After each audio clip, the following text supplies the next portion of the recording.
So, welcome everybody. Good morning, good afternoon, good evening, however you happen to be watching or listening to this. I want to welcome you to the special episode of the Gaming Circle podcast, a podcast where I had to do it. At some point, I just had to say, screw it, we're doing this. We are reviewing the Steam Deck. And of course, I was able to secure some of the finest minds in the gaming community to help me talk about this thing. You know, I tend to go off the tech rails. You know, Mr. Everborn Saga claims that I go too hard on the techie. So I'm like, you know what? Let's get some voices in here that are aren't just mine, right? So let's talk about the Steam Deck with many of the other voices in here who also got their hands on the Steam Deck. So I've been able to put together an all-star panel, and I am looking forward to having this great chat. I expect that we might have some folks jump in here and there as well. Mr. Everborn Saga claims he might join us. We shall see, but we'll save that slander for a minute. But let's get started here. And of course, I see a bunch of folks in the chat already. Welcome, thank you so much. It feels a little weird doing my show as we do it on a weekday evening, but we had to jump in here and give this a shot, and it seems like it's gonna be mad fun. But let us get this started, because there's a lot of folks here, a lot of opinions, and I want to make sure we have enough time for everybody. We're going to try and keep this to brisk 2 hours, if not 2 hours max. That's the good target we're trying to hit. So let us get this started. Since most of these people in here, you will probably know from their respective channels, their respective shows, all of their show notes, obviously, all of their information will be in the show notes. But I will give you gentlemen a chance to reintroduce yourselves to the public. Obviously, we're here talking Steam Deck. You know, some people come in as huge Valve stands, if you will. You know, they worship at the altar of Gabe, right? And others, you know, the Steam Deck was their entry point. Some people were intrigued by the design or maybe the price or whatever. So, as I ask you, please introduce yourself and what got you to hit the F5 on that fateful day to pre-order that $5. I will start with you, Mr. Joanna Dark. Tell the fine people where they can find you, what you do on the internet, and what got you to hit that F5. Go ahead. I just want to know if Everborn must have borrowed a Steam Deck if he's coming on the show, most likely. He must have gone to Rent-A-Center and got one. But, you're probably going to be the reason why he's not going to show, because he's just tired of the slander already. But continue. Go ahead and introduce yourself. Just want to say hello to everyone here, to John, of course, Slo-mo Backslap. I haven't had the pleasure of podcasting, so it's great to have you here on the show. Fuzzy, Mav, just want to say what's up. Hit me at 5 because, I've always loved handhelds. I remember buying the first ever NVIDIA Shield tablet, and I wanted to get my good PC pull. I love that thing. Yes. So that was my device when I was, living out of basically a suitcase because I was traveling all over the world at the moment due to military. So I always was trying to find ways of taking my gaming on the go. So as technology, got better and I got a Switch, of course, and that's one of the reasons I purchased the Switch, because I want to get those experiences on the go. When I saw the Steam Deck and I finally found out it was real and it wasn't like somebody playing a joke on us, I just literally said, hey, day one purchase. And it's been a device now that I've had it for maybe close to 2 weeks, about two weeks. Okay. And it's literally the go-to device that I go to. I mean, I have and we'll get into the details. We'll get into the details. But so you got in here, you got to the Steam Deck. You're already a PC user, I assume. You already had a relatively decent library, right? Correct. And just the idea of playing some of these AAA games on the go natively on a device was just too enticing to pass up. And like I said, I was there at 5. I gave up at first, but then I saw on Reddit that people were saying to hit the F5 at a kind of a rhythm game. I finally got in and I got into Q2. So you gave up, signed back in, and still got some sooner than some other people. But okay, we'll get there. We'll get there. Before Everborn. So before we move on, we introduce our next guest. Real quick, you were in Q2. Welcome to the folks in the chat. I see Lucius Augustus in here asking the first question of the night. How long did it take you from your purchase email until you received your deck at your door? So how long did it take to your purchase email? To get it, yeah. You received the email and then you got it, a week So later? Here's the thing. I didn't get the email. So let me tell you what happened. Ooh. Okay. I've been looking for my email because I get everything from Steam. Every time I buy something, I get a notification. Literally, I turned on before I went on my trip. And I turned on Steam to update it. And it says, hey, you have 2 days to purchase. Like, what? And literally on the Steam client. and I literally went in and I just clicked buy. Didn't You got lucky hit buy. because you almost missed it. Yeah. Correct. Yeah, you almost I missed it. checked my spam. I literally searched. I literally did everything. I was like, You never got that email, huh? The one email that I want out of all the other garbage that I don't want, I didn't get from Steam. Yeah. So I opened up my client and then got it. And then it got there since it was on a Friday, I got it there Wednesday. It came to me. Oh, that's pretty decent. That's mine pretty was, decent. Okay. Mine was actually just like that. I got my email on a Friday. I paid for it on a Friday, and then got it on Wednesday. Yeah, I got it on Wednesday. Awesome. Yeah. All right. So let us move on, and we'll get back to we're gonna decipher the whole situation. But let's introduce Mr. John Wolfe. You've seen John. He's been on the show a few times. Great community member. He has a very interesting Steam Deck story, which I will let him tell later. But what I would ask is, John, first and foremost, introduce yourself. Tell the folks where they can find you, your YouTube channel, and what got you to hit that F5 on that fateful day. Yeah, for sure. Thanks, KSonic, for having me on the show. Pleasure to be with everyone on tonight. So when as soon as the Steam Deck got announced, I got super excited for it. The potential of having a portable, device on the go that you can game anywhere. So it was really intriguing. I definitely felt the as you call it, the FOMO on it, and from day one, I was ready to go. And my experience purchasing and getting the email and receiving the device was seamless, Kay.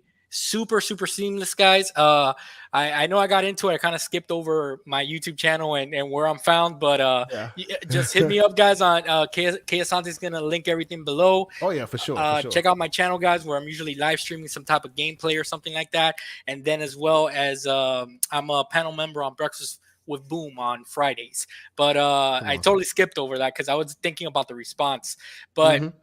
But it was seamless, Kay. I didn't have to hit that F5 button, reset. I didn't have to do none of that. I didn't have to refresh. I literally So you just went in and hit buy, and you were able to do so. And that's why I think that my story is like going to rub the salt in everyone that's been waiting, especially we'll move on. We'll move on, but we'll get back to you on that. because not only was it super easy for me to purchase, but I got it in wave one.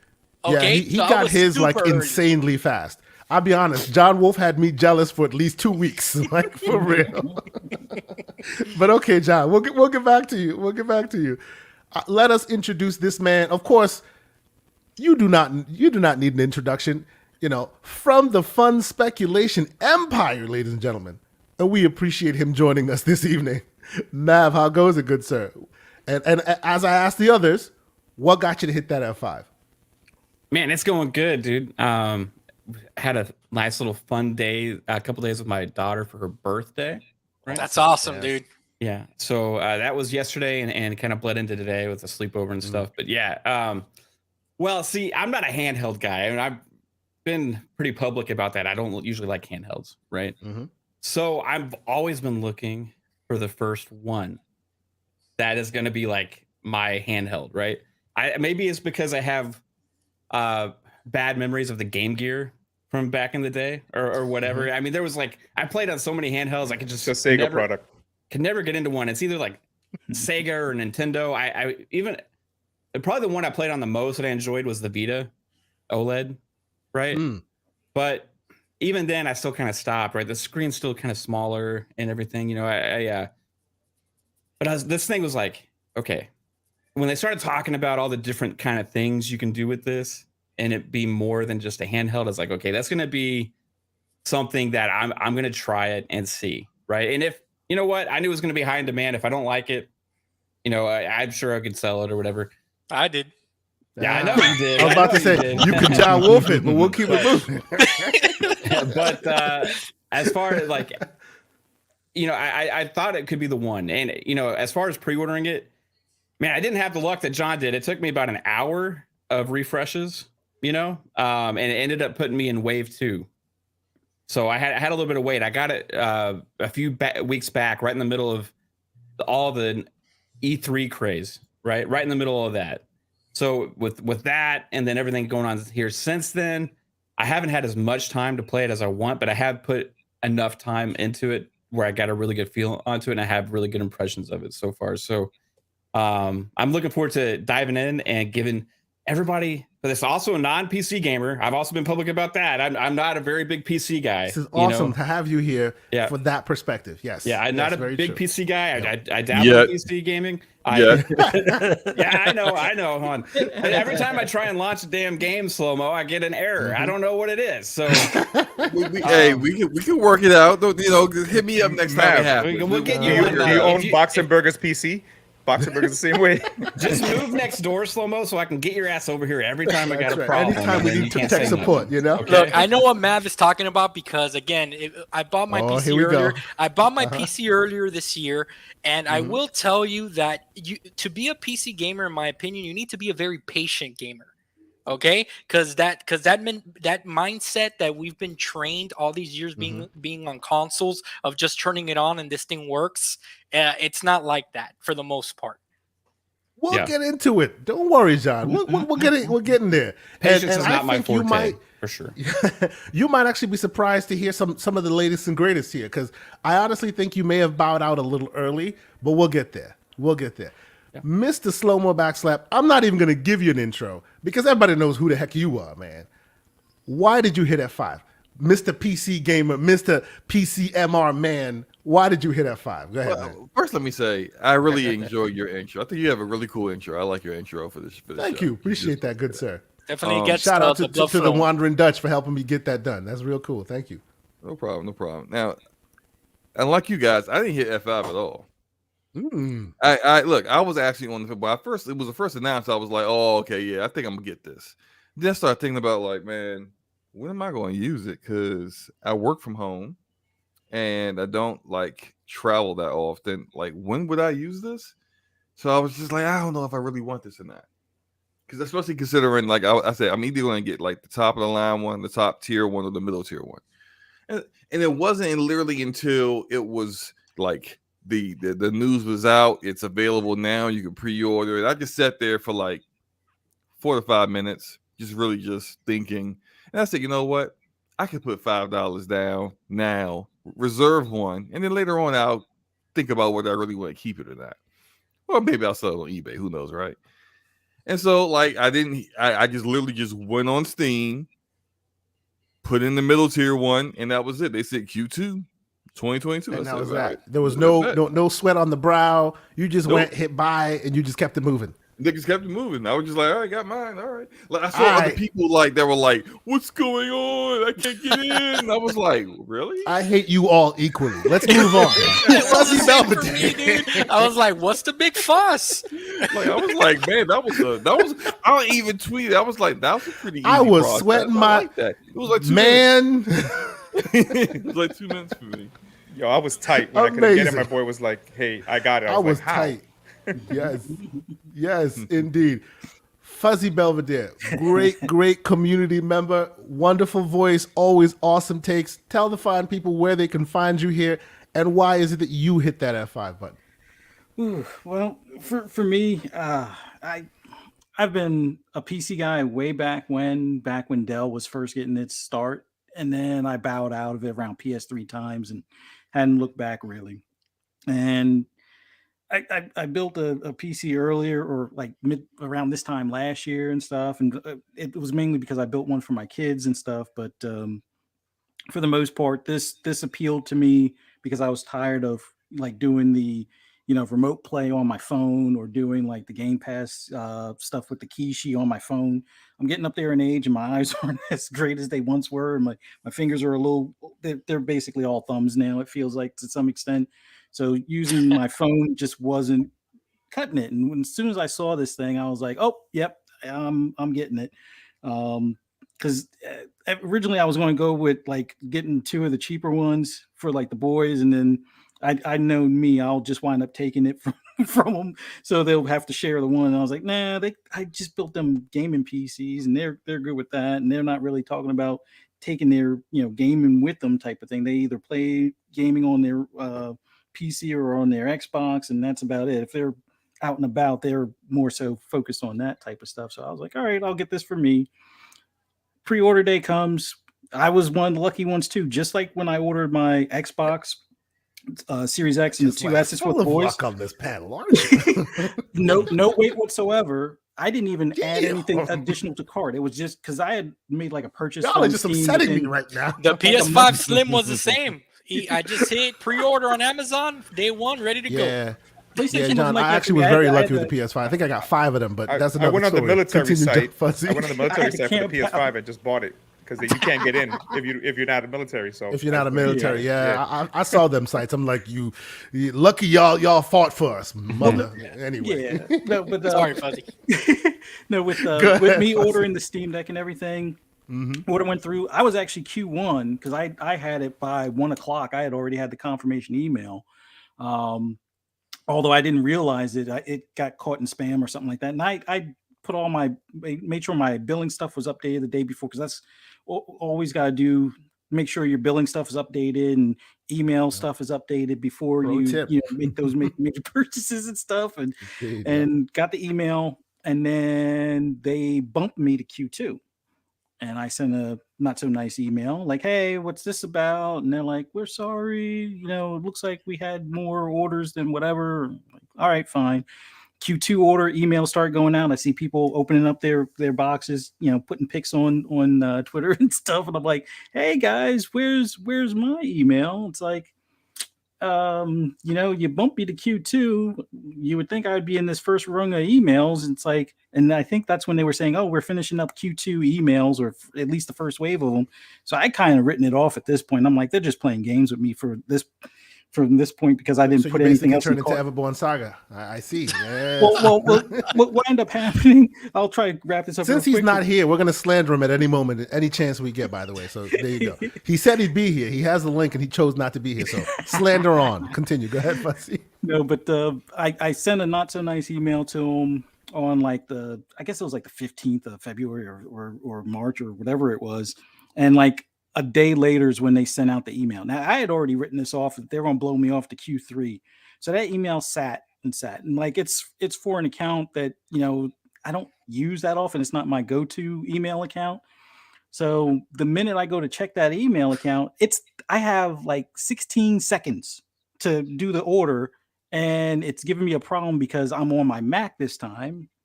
Thank you, Apple. And Steam is not wanting to work with Safari at that given time. So I'm trying to hurry up, get my my PC going, or try a different browser. It's still not working, and the order's not going through. So I sent him a not so nice email again. I was like, oh, it's great. After I send you an email and you said, oh, we're so sorry about the whatnot. And then the day later you send me the email. It's like, you could have told me that my email is inbound or whatever.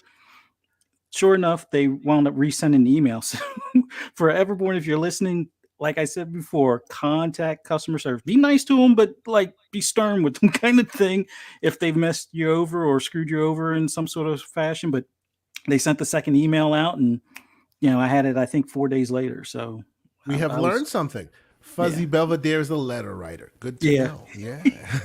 Very cool. Very cool. Interesting. He's a Steam Deck Karen, pretty much, guys. You just He's a Steam Deck Karen. Yeah. You should have heard his rants and raves behind the scenes in some of our DMs. It was crazy, man. It was What like, are calm they down. doing? Like, calm down. Hey, Shout Fuzzy, out to if Mr. it makes- Boomstick. Welcome, good sir. If it makes you feel better, they probably bumped you to send mine. That's probably what they did. Oh, Yeah. Okay. So we got the preliminaries out the way. Let me real quick say thank you guys so much. There's already a couple people in the chat, a bunch of folks in the chat. Appreciate you guys being here.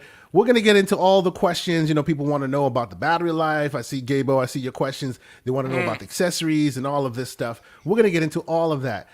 Please hit the like button if you haven't. Subscribe if you haven't done so. All that good stuff. One thing I did not mention at the top, and I will mention now, is there will be some code giveaways, right? So and many have seen me posting it on Twitter. I have a lot of extra codes from Humble Bundles and all this other stuff. So I've been digging through them to find really cool Steam Deck kind of specific games that run great on them. Some of the folks have already gotten their hands on a couple of them. I saved some good gems for this show. So in addition to a couple that I'll throw in the chat as we go along, I have a Cyberpunk 2077 code up for grabs. I have a Hollow Knight code up for grabs and Shovel Knight code up for grabs. Those are, so I would say, 2 triple I's and a triple A. Those are the big ones. But then, of course, I have a whole bunch of other older stuff. So as we go along, I'll throw some things in the chat. We'll make it interesting. But okay, so we know how y'all got into it. Let's let's keep this free form. You know, y'all can jump in as you can, and I'll mediate as needed. As for me, real quick before we move on. As for me, always had a PC. Been a PC game. I call myself a gamer because I've had every console and every PC for a long time. I enjoy gaming wherever games are played. So like I've always had that, and Humble Bundles are really cool. Like for those who aren't aware, humblebundle.com, sometimes they do like fundraisers. Hey, help Ukraine, help, you know, COVID patients, all of that stuff, right?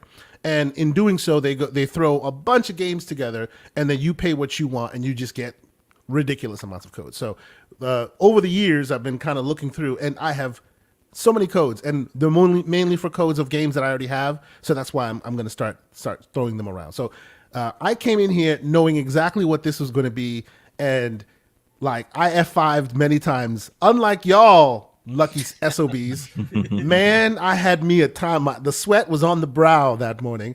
Multiple times, myself and Everborn were going back and forth, going, "Did you get it? No, son of a!" And then we just kept going. It was like hours in, and for some reason, I got it, and then he was, I think, what was it, like 30 minutes later, he got it. But yeah, that kicked him into Q3, and that kept me in Q. And initially, it was Q1. But then, like you, Fuzzy, I got that email, that letter saying I've been bumped to Q2, and of course, wait. How were you trying to get it for hours, but then got into Q1? That's crazy. Yeah, well, because what do you call it? Initially, Steam's, and this was the first, because you know they did multiple rows of signups. The the very first time you could try and get it, that everybody put their $5 down. Those estimated dates were not so accurate. So when it was all said and done, that's when those emails came out, and then they kind of spread it all out. So when you first got in, like the only person, and I was, you know, we were doing it big on Twitter, talking to a lot of people. The only human being that I heard got a Q1 was Mr. John Wolfe. Everyone else was Q2. Yep. Like I'd never heard of a Q1 existing until John said he got his Q1. And here's the funny thing, Kay. I felt we've all done pre-order lines, okay, at GameStops and EB Games and whatever, Toys R Us back in the day. I felt like the dude that just walked up and said, "Hey, what's this line for?" And they're like, "Oh, new system's coming out. You got the first Xbox. Let me stand right here." And then somebody comes behind me. He's like, "Oh, I've been waiting all night." Well, all night. Yes. So okay. So that's me out the way. I was in it. I was in the bag from day one. We'll get to that. But you know what, John? I want every perspective dealt with here on this show, and there is no wrong answer. Throwing tomatoes at me now. I got no, you. Not at all. Because I want you to start it off, and I want you to tell me why you did what you did and what happened and all of that. We'll get into the hardware, we'll get into the batteries, the accessories, how we feel about it. But you got your hands, and obviously we're bearing the lead. You got your hands on this thing before anyone else. Basically, Gabe, in his infinite glory, decided to hand you the golden ticket, and you were like, I think I'll sell it. Yeah. Now I'm being a little reductive. Get to the point. Get to the story. Go ahead. Right. So how'd you get into it? You got it. You got it home. You got your hands on the hardware. You smelled that valve plastic for the first time. You were in love, started playing around, and then what happened? Go ahead. Dude, super excited. Give a little bit of background. Not a big PC gamer, never have been. Like I said, I bought my first PC this year with a 3060 Ti in it, and I've been tinkering here and there with the PC gaming and all that, trying it out. But it's just it's not something that I'm used to or accustomed to, right? So I bought into the FOMO of this thing. I've already said, I got lucky, wave one, all that good stuff, and I get the device in, man, and right away I'm very impressed with the build of it, very impressed, with just the overall package, that it came in or whatever. But as soon as I turn it on, okay, that's when like the reality hit me that I'm like, okay, first of all, why is this taking so long to turn on? Okay, I don't know what was going on. I'm pretty sure I was connected to the Wi-Fi fine and put my password in, all that good stuff. No user error on my part, but apparently there was an issue reaching the servers that it needed to do an initial update since it was pretty early on. So I didn't get to really get to the OS until I want to say probably like an hour in to me having the device. So right off the bat, it's already a first bad impression. That's not a deal breaker, okay? I understand that, and that's It a just total put a bad taste in your mouth. I understand that. to begin with, okay? Now Yeah. again, everything that I'm gonna say forward, this is a me problem. This doesn't go for anyone else. I don't want anybody else to think that, oh, yes, we agree with. No, it's a total me problem. So finally get the device, boot up some games on it. I downloaded the games. I got DMC, the that reboot that came out that I really love that game. I got Batman Arkham Origins, and I bought like a bunch of $5 games or $7 games that I found on Steam because again, my Steam library not huge. I don't play on PC, but I wanted to try this thing out. Right off the bat, I noticed that when I was launching the games, there was some type of issue with DMC. Okay, it wouldn't boot, and I'm like, okay, what am I doing wrong? I literally downloaded the game and I'm pressing play, but it's not doing anything. So then I jumped to Arkham Origins. That was running like a charm. Everything I was looking at this forum where people were pretty much giving advice to each other that were early adopters, and then they're like, oh, try this on the settings, blah blah blah, and I got everything working. Okay, every game I was able to try Doom 2016, DMC, and Batman Batman Origins. Okay, so I will say that when it finally hit me, the realization was when I was playing DMC that it's just not for me. And the reason was because this is gonna sound stupid, guys, but it's a me problem, and I promise. Okay, as soon as I saw those achievements start popping, I'm like, oh, all right, cool. I got some achievements on Steam. I click on the thing and I see my gamer score, not the gamer score, but like the achievement listing and all that. And I go, man, I'm so accustomed to Xbox, to that ecosystem. This feels a little alien to me, and I'm like, dude, you know what? This is a little weird. I guess I can get used to it, whatever. Not a deal breaker, okay? And the reason is because since the OG Xbox came out, that has been my go-to platform for third-party titles, all Xbox exclusives, of course. And then I've always looked at the PlayStation ecosystem as my first-party machine. So I've never really had a third. Like Nintendo, I've dabbled here and there, but it's never been like a consistent thing. So in the combination of this, looking at my friends list, empty ass friends list, I'm like, oh my god, bro. And I'm looking at the PC that I had just purchased, like maybe 3 months back, and I'm looking at my situation of working from home, and I'm just like, when am I going to use this thing? You know what I'm saying? And all that excitement quickly turned into the realization that I bought into FOMO. I 100% did. And I had to be real with myself. And when I started looking at some of these prices online, I'm like, look, I'm going to have to sell this thing at the moment. And then later on, when all the tinkering is done, when Game Pass is easy to install, when xCloud works on it without me having to go through like three or four steps, then I'll go ahead and I'll invest into the ecosystem when everything is working properly. So that's kind of like my journey. And again, throw the tomatoes, people, because I know, because I'll be honest, while I was playing the games, it was fantastic. But then everything just hit me all at once, and I'm like, I gotta be real with myself, and I'm not gonna use this thing. John, were you afraid that you couldn't show your gamer score to the people on Twitter when they called you out? That's partially what happened. That's exactly what it was. Look, man, no shade from anybody. I don't think you deserve any shade from anyone. Because before the show started, I was saying, like, we don't fully get the ramifications of it. But when an ecosystem works well, it works well. You don't take it. You take it for granted because, oh, that's just Xbox. Oh, that's just PlayStation. But if that's where you game, that's where you get your endorphin rushes from your achievements. Like I booted up Fall Guys for the first time on Xbox today, actually. Oh no, yesterday. And I'd played a bunch of it on PC, played a bunch of it on PlayStation 5, right? And I even get those Amazon. They do these like skins and things. So every once in a while I see it. I choose to get the perk or whatever. I signed on for the first time here on Xbox. I got a diamond achievement. All these things just started going off because all the progression that I've had in other things carry over here. I get what you're saying, man. Like there's a special something when your ecosystem of choice, is where your game is being played, and then when you take it elsewhere, you're just like, I don't know. You know what I mean? Like I've always fought against that. Like I was saying to y'all, like I have iOS, I have Android, I have all these because I kind of can sense that if you stay too long in one, it will do that to you, and it won't be you being ridiculous. It's that those ecosystems spend a lot of time, energy, money to get you to mentally stay there. And it works, right? So even to the point where hardware you're rejecting because it doesn't have that familiar look and feel that you like. And real quick, by the way, as the man was speaking about DMC Devil May Cry, great remake. The code's in the chat. Grab it, whoever has it. Let me know if you got it.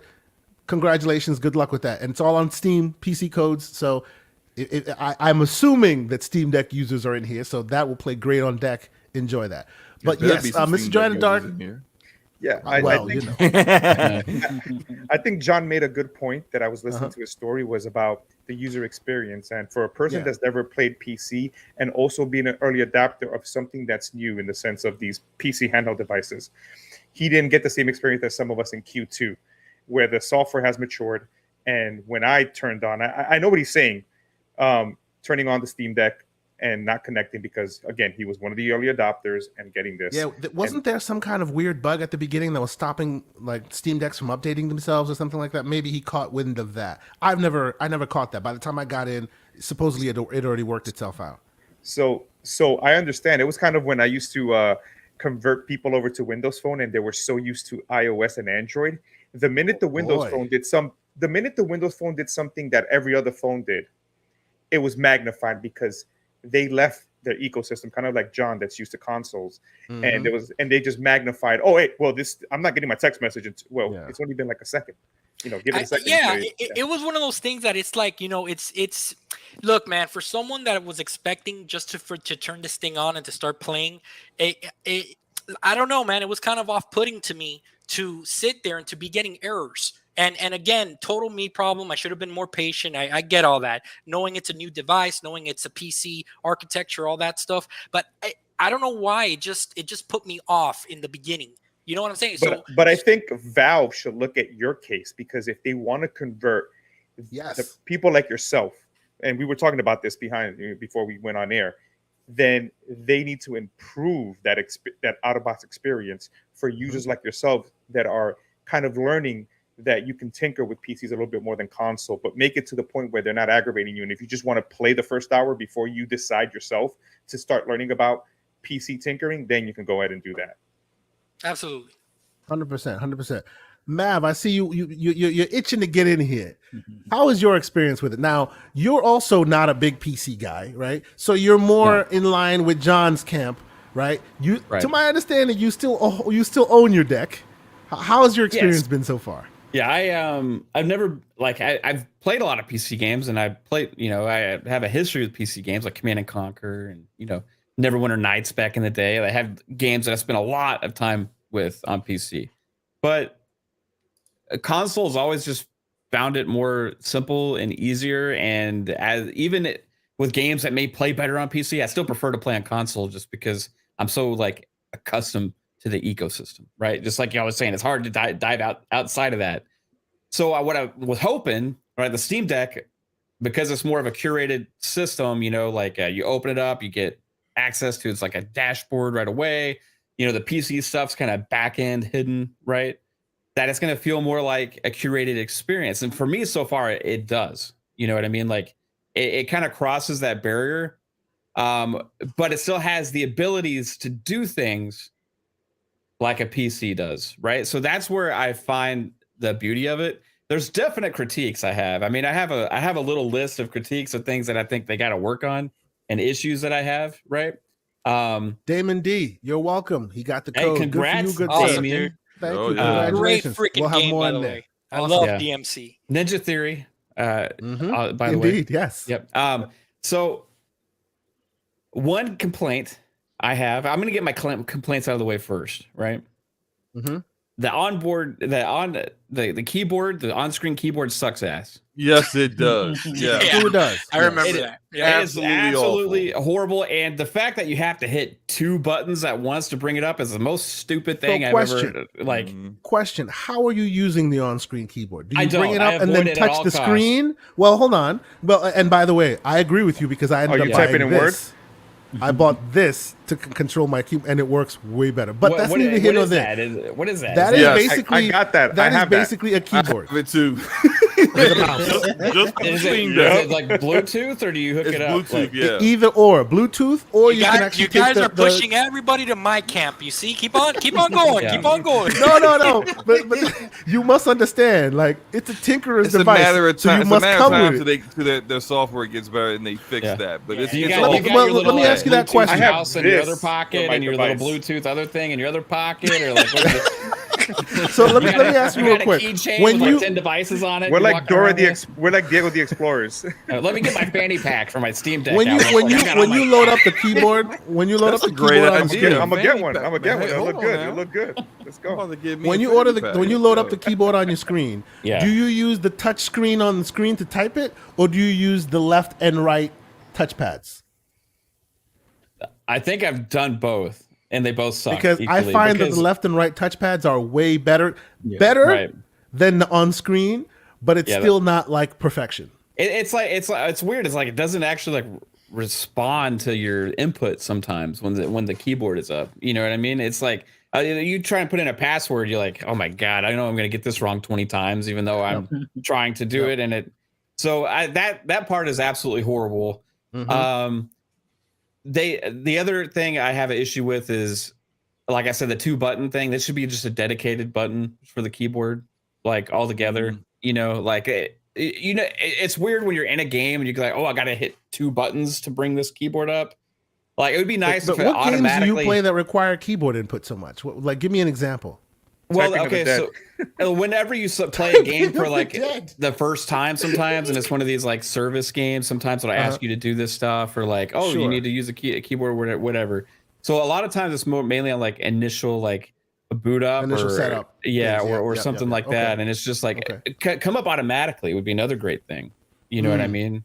Yeah. Like once you touch inside the little space, what do they expect you to do? You know what I mean? Like I'm not going to magically say the words and appear. There's got to have some kind of input. Bring up the keyboard. However, that's the kind of stuff I anticipated, right? With it being there, I think over time these are little things that will be improved as well. Another thing I would like is for them to implement these other experiences better, to where it's easier installation, because like a person like me, right? I do an xCloud, right? For initial setup xCloud. That thing was a pain in the butt, initial setup, yes. So I had like I don't have tons of gadgets running around for all these different things. So I had to order a USB hub, you know what I mean, that I can use to put my wired mouse and keyboard into it, you know, that has and stuff. So that way I can copy and paste the stuff from the website. Thanks to Xbox for actually providing the instructions on the website with all the detail with pictures as well, because I need the pictures, because when the people were doing the instructions without the pictures, it made no sense. I was like, I don't see this. It doesn't. What are they talking about? I don't see this anywhere. But the pictures helped. I had no pictures, Mav, and I had to figure it out, and it took me hours. Yeah, I figured it out. Now, the in-game experience, right? This is where it shines. Freaking screen is gorgeous, dude. Gameplay, the buttons and the mechanics, absolutely amazing. I would like the sticks to be a little bit more rubberized. They have kind of like a plasticky feel on the thumbsticks. I'm going to get some rubber grips on that.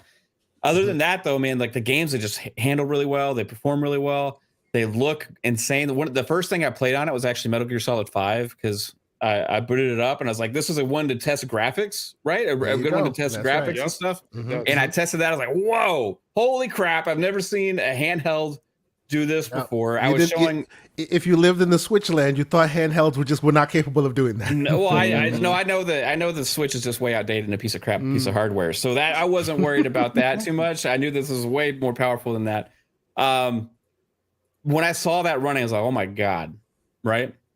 So that I knew I was sold from that perspective, because there's going to be games that I'm going to love playing on this. It's not going to be the same things I usually like to play on console, right? But like a lot of like games that I could like chill in bed and like, you know, play for 30 minutes, 20 minutes. I'm going to get an amazing experience with that stuff. So that's when I was sold on it. Now, what even made me more sold on it, when I got the whole xCloud thing to work, and now I can just launch it from the one button in the like non-Steam library section. Just touch that button, it launches, and oh my God, xCloud on that thing is absolutely insane. Like Xbox has a handheld device right now, right? I mean, dude, because if I'm looking at it from a perspective, what would I expect from a handheld device? I would expect something to access all the games. I would expect probably like maybe a little bit lower resolution than you're getting on a Series X or Series S, even maybe 720. You know, I hope to get 60 frames per second. This thing is running these games for me. Like maybe I have a lucky connection with this in my house, but I'm getting like almost no latency, not discernible whatsoever. It looks great, like I would expect on a handheld gaming device that's playing an Xbox. Even if Xbox sold me one and it had dedicated games, I would be hard pressed to think they would look that good because it's running them on the cloud, right? So once I started experiencing Game Pass on this thing and it got all these hundreds of games, I started going through the different games and trying them out. I'm like, yo, that's like a dream come true. Now you can say, well, what about, you know, Kishi in your phone, right? Well, you know, for me, I prefer having like a dedicated like experience. I don't want to like, my phone's preoccupied when I'm using it as a gaming device, right? And I'm not going to take the Kishi off with the, you know, I got to answer the phone. I got like this big ass controller thing sticking on the side of it. I look like I've done a the moron. Kishi like ridiculous. Hey, what's up, man? I got the Rig Pro. That thing's huge. Yeah, hold on, let me get my thumbstick out of my ear. You know, no, like it's but it is a great machine, dude. It's definitely like at those issues and stuff that I would like to see improved on. But that software side stuff, update stuff, and hearing from what John's experience was like day one compared to what I experienced my day one, it seems like they already made some strides, you know. So I think it's got that is why I'm a little, even though I'm happy for John because he made out like a bandit. That's why I wish he kind of waited a little bit because a lot of his complaints seem to have been resolved systematically over time. I did sell it knowing though that when I was gonna get one down the line when they. No, you're done. Once you sold it, you're not allowed to get another. I mean, you know what? John Wolfe should just be quiet at this point. He sold one. He sold one for the price of 3, so he could just buy another one anytime he wants. I mean, look, at this point, I could John, probably before order 2028. I can order it right now, and I'll probably get it before Evermore. So, John, let me ask you a question. Did you have a bad experience because you were trying to install Sonic as your first game? You know, stop that. Stop that. Don't go there because the Game Gear I had at day one did not have those issues. Sonic and Knuckles worked day one, baby. No issues. Okay, so on that slanderous point, Sniper Elite 3, code in the chat. Whoever gets it, let us know you got it. Slo-mo. I know I'm trying to get away from slander, and then I'm asking you, but hey, I'm gonna test the waters anyway. What is your experience? You've had it now. How long have you had it? What has your experience been? Obviously, I haven't heard you sold yours yet. Where you at with it?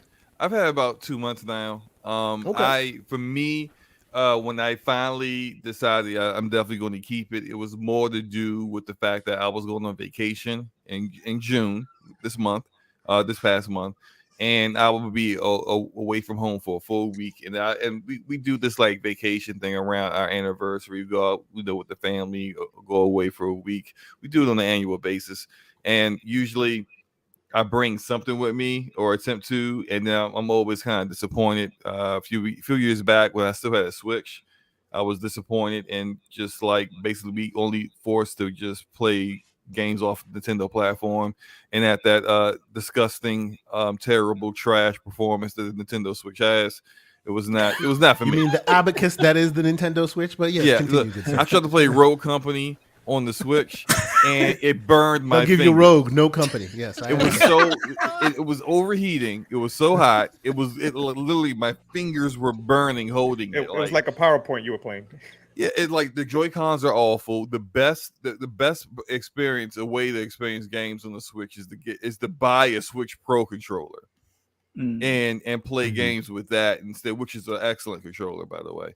But True, yes, like yes. using the Joy-Cons is just like I guess I just It is the want to best torture Xbox myself. non-Xbox controller out there. It really I had is. like a Switch clip, like a mobile clip, so I can use Mm-hmm. the actual Pro controller instead of using the Joy-Cons and docking it into this clip. Right, and then that was the other issue with the Cool. Switch. That kickstand was not a kickstand. It was a paper clip that they had attached to the back of the Switch and thought that was supposed to hold the weight or something. It was Mario's mustache. It was right. It was awful, man. Shout out to Kirby Zero Louise in the chat. He says, y'all think that was bad. Clearly, y'all haven't tried overclocking your Switch. I actually have Probably overclocked the dies. Switch, and I ran Android on it so that I could get Game Pass, like the Game Pass app to run on Switch. It ran beautifully, for like a week until the battery overheated and almost burned down. And I had to Damn. basically put it Yeah, away in see, the garage. I was Yeah. waiting to hear that. Anyway. But yeah, I had so- the Switch, the early gen Switches that you Now could, you're playing you with could power. cook in. Yeah. Continue. Go ahead. So look, my first experiences were, I was really excited. I got it, and I thought I liked the case. The case is great. There's a lot of Switch saying they're coming from Steam Deck owners, as we should, because we have superior we are hardware. angry Switch owners who are like, Abacus, damn it, it's time we've seen for the a lie. I own 3 Praise Switches. his name, Gabe Newell. God I have a Newell. Switch over there, right there. So you see it right in the it's right there. It's now I for have a display Switch. because I have an adult Switch now. I'm I sorry. have a swollen. Right. He has a swollen. Good job. I was able to find a few suckers to buy them off of me. They're all like 9. All right. A 1X player. Absolutely. Go ahead. So when I first got it, I gotta agree with you guys about the frustration. Like I was really like I knew ahead of time after looking at reviews from other YouTube sites that like the software, the GUI, the whole OS needed a little work, and I was just like, okay, all right, I'm fine with that. I have a little bugs here and there. I mean, like when I first started, after going for like 2 hours of updates. Because they were dropping updates on a daily basis. Which I thought was like, oh, that's great. Like, hopefully this stuff is like a lot of stuff ironed out. Wrong. Oh, so wrong. Like math with the issues with the keyboard. I was just like, I was hitting K up like every other day. Like, bro, what are you doing to deal with this? Because what the hell is going on? Like, how do you release a device where the keyboard don't work right? I don't get it. But as far as performance goes and games goes, I'm cool with it. Like I played Elden Ring on it, and like literally, let's take a quick aside on that. I mean, it is well known at this point. Elden Ring, oddly enough, plays best on Steam Deck because they put some secret sauce into the Proton emulation layer to smooth out all the jumping frames the PC people were having. Yeah. So for a moment, and I know smooth. it's been worked out now. Yeah. But for a while there in the beginning, the best way to play was Steam Deck, which is insane to me. Yeah, and From Software on the PC version did not unlock the frame rate, so unless you mod the game, so it's literally 60 FPS for the game, the actual game, straight off a download, and the game I play on Steam Deck is 60 FPS, so it was great. So far I have not done Switch emulation yet, although I could. But I have played We'll get games into that a little bit. Yes. Yeah, I have played games from every single platform. I'm gonna give you guys like my overall most experience with it was on my vacation. Although since then I've been playing it a little bit more since my vacation. So I've had to learn so much about it. But I went on vacation. We're at this lake house. The internet is not the best there. It was not the greatest internet, but whatever, fine. I pull up my Steam Deck. I'm playing Road Company on it and having a great time. I'm playing Persona 4 Golden. Like live against other people? Yes. I was playing against other people. It was, I mean, I wasn't dominating like I usually dominate when I'm on PC, on my PC, because I can play 150 FPS, but like this is 60 FPS. It wasn't that bad. It's smooth. I wasn't getting bodied, which is what I wanted, right? So of course, I played that. I played Disco Elysium. I played Persona 4 Golden. I'm playing Disco Elysium right now. Yes, I did 2 things before I left to test them. I tested xCloud. I agree with Mav that in UK, the whole process to get xCloud on there is a long long ass process. But once I got it on there, it was decent. Like I played Fortnite through xCloud and it was cool. So I said, bet that's working. I did. So real quick for y'all who had a problem with getting Game Pass to work like the native way, the way that they were explaining, don't even try to get that. There's an app that lets you play PlayStation 5 games, like remote play from the Steam Deck. The process of installing that is even hairier than the process. Are you talking about Chiaki? Because I was about to talk about that. Chiaki. Yes. So I installed Chiaki. I did the whole setup process for PlayStation Remote Play to get your unique ID. I tested both on at home before I went away to the lake house. I get to the lake house, and man, it was like so PS4. A PlayStation Remote Play did not work while I was there. Just didn't work. It would never pull up, even though I left my PS5 here in rest mode, so that so you could just wake it and then connect to it. Yeah, it just never worked. So I never could use that. Although xCloud did work, and it was because the internet there at the lake house wasn't as great as it is at my house. It wasn't as smooth, but it was still playable. I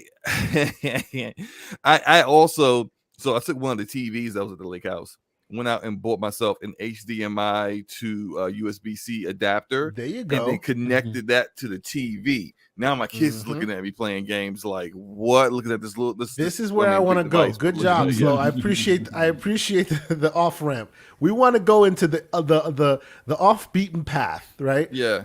We've been dealing with a lot of the console talk, and I'm here with the console gamers. I'm a console gamer myself. But we get used to these walled gardens and these locked ecosystems, and hey, it is what it is. And then you grab this thing, and it is literally the Swiss Army knife of gaming. Yeah. You want to do something weird and funny? Go for it. It might work, it might not, but it'll let you try. Weird and funny, like hooking it up to a TV. Consoles have never been able to do that. Well, no, but like I mean, without having a dock. I'm just kidding. Yeah, right? no, I'm kidding. Without having a dock, USB-C, boom. This is what I mean by something funny. You can take a screenshot from this thing, but you can't record video. Yeah. And I'm like, every console can record video. Why can't they solve this? I installed OBS and recorded video directly from the device while I was playing the game. Yeah. That's the weird off the beaten path stuff I'm talking about. You can go crazy with this thing. Now the one thing I didn't notice when I connected it to the TV, the latency between the Steam Deck to the TV was so bad. Like me being just decent in Roll Company turned to me getting slapped around and because people, it felt like people were teleporting around me. It was like it was so bad. I was like, you know what? I can only play stuff like Persona 4, RPGs. Like I can't play something that's quick twitch and fast, like a shooter, like Halo Infinite or something like that with that setup. So I stopped playing it. Like I knew what I could and what I could not play, but I did have a decent time with it. There is a lot of stuff right now that I carry with me with my Steam Deck, which doesn't make it for me a I can store my Steam Deck in my case that I got from Valve and I just go off and do something. No, I gotta have an Xbox controller, which is Bluetooth, because I don't like handheld controls. They're not for me. I can't get with it. Okay. I can't get jiggy. I will agree with you that I played Halo Infinite on the handhelds. And I just could not. The muscle memory was lost. I just could not connect like I do. If I'm not comfortable, I can't play it. So I'm not comfortable with that. At least not yet. I can play like regular other games that don't require me to be very quick twitch, but I just can't play like a shooter unless I got an actual controller in my hand. I have that. You know what I found works in that respect. Too. I found that in order to get the control scheme working better, you can set up the gyro. Have you tried that? That's very strange. It's like it takes some getting used to, but it's pretty interesting. It was even worse for me. I tried. No, sir. And for this is not it. And for those wondering about what button is it, Kay? That it's slanted. It's on the corner. I forgot what face button it is, but it's a little bit slanted. into the console, that button, it's no problem. I thought it was going to be an issue at first, but Oh yeah, the weird handling, yeah. Yeah, It looked yeah. weird, but then you Yeah. touch it and it's like, oh wow, it just fits exactly where it's supposed to. Like, Yeah. it's not as unusual as I thought it would be. You're absolutely right. But Yeah. like But I have, go ahead. I have Yeah. Bluetooth headphones so that like I got some privacy to what I'm playing, and Okay. I have that keyboard that you showed as earlier as well. So that's literally 3 Bluetooth devices that I have connected to my Steam Deck whenever I Okay. go. So that little case can't fit all that stuff in. So now I got a little pouch that I carry with me with all Steam 3 pouch. of those things plus the case. I'm like, this is not as portable as I thought it was going to be, but I don't go out and do enough stuff where I need True. to actually have Yeah. it, so it's fine. Now, what I do at home, like if I don't feel like gaming on my PC right now, I've laid back on the couch. I now have taken that same HDMI to USB-C adapter, and I've connected it to my my Hisense U8G, and so I am playing games on that. Whenever I feel like I'm just way too tired to go into my office and play games on my high power superior. So would you gaming agree PC. that this has changed your gaming perspective? Like it Slightly, it yeah. makes you game differently? Yeah, a little bit. You know, like Okay. I'm not so. There's some games where, like, I would say my progress at Persona 4 Golden has increased drastically now that I'm playing it on my Steam Deck, because it was something that, and this may be, I may be a PC snob for this. Certain games sometimes I'll be like, ew, look at that. I mean, Persona 4 Golden's a little old, man. I mean, like I got a 3070 Ti, man. This game, look at this game. But like playing some of these older games that I am still interested in playing on a handheld device, that I didn't have to like buy the games over again. They're a part of my Steam library. It's just there. And you know, And it works really well, man. And it's native, right? Awesome. Slow-mo. That's And a it's big selling native. point. That's Yes. That's right. Now I will Before say, we get into the weird amount of please games finish. that Yeah. are rated as green, they are good to go. They're compatible. They're great. They're inaccurate. Not a lot. Woefully inaccurate. And very Yes, they inaccurate. are. Like woefully. That's the And there biggest. needs to be a That's lot the more big of problem. those. Yeah. Oh no, but see, that's the yellow thing. rated ones, the one that say they're just slightly compatible, but they still need to work on it. No, they need to just put them in the non-compatible category. I will tell those you. are really bad. I will tell you, take away the VR games that I have in my Steam library. I have hundreds, like I said, you know, and shout out to the Steam sale going on right now. If your Steam library is a little lacking, go to the Steam sale right now. You can get like ridiculous amounts of games for peanuts. It's happening right now. Go get it. I will tell By you. the way, you put out another code. Did someone get Sniper Elite 3? I don't know. If nobody's replied yet, Sniper Elite 3, it's in there. Go get it if you haven't gotten it. What I will say is, like, I play it. The thing that I love the most about this idea is, even if it's not a game that's on Steam, like, Valve just lets you try and play it. Like, that is what really, really changed my mind. And we'll get off the beaten path, and we'll go a little bit more into the creative space in a little bit. But real quick, like, we heard that Xbox was like, oh, we're letting AC Origins, 60 frames per second, and we're putting it on Game Pass. I'm like, oh, this is great. I remember I from time to time I do beta testing and code testing and whatnot for various game studios, and when I do get that opportunity, they give me free games. So I got AC Origins, but in the Ubisoft Connect app, right? So not on Steam, specifically Ubisoft Connect. And obviously, you can't play the Ubisoft Connect app on here, or can you? I literally was able to use Proton to install Ubisoft Connect as if it was an application. You run the exe from Linux, it installs, add it to Steam, and then when you load it up, you're playing AC through the Ubisoft app using their launcher, playing your game. Steam knows nothing about it, but Steam doesn't need to. It is such a Swiss Army knife of weird hodgepodge gaming amazement, Yeah. I don't know how many people have gone off the beaten path with it yet, but at this point, my brain is always trying to find new waves of putting weird stuff on here to see if it'll work. Yeah. My latest failure was I want to finish up by saying one thing. I think it's cool for now, but I think as Valve gets better with the software, and shore some things up. Games are becoming more compatible with it, and we start to see stuff like a actual Game Pass native app to Steam OS, or you know, some collaboration with Epic Games Store, Ubisoft Connect, Origin, EA Origin, where all their other apps are appearing, and then now it's just natively you can just get into the game. You can get it within Steam. Yeah, within Steam. We know that PlayStation because I'm sure Valve already knows that all these other apps are available anyway. Yeah. I think as time goes on, it's going to become more and more of a ideal handheld or portable gaming experience, and like I already think it's way better than a Switch. Switch is miles as well. Absolutely. I mean, that's a frisbee to me. Absolutely. But like everything,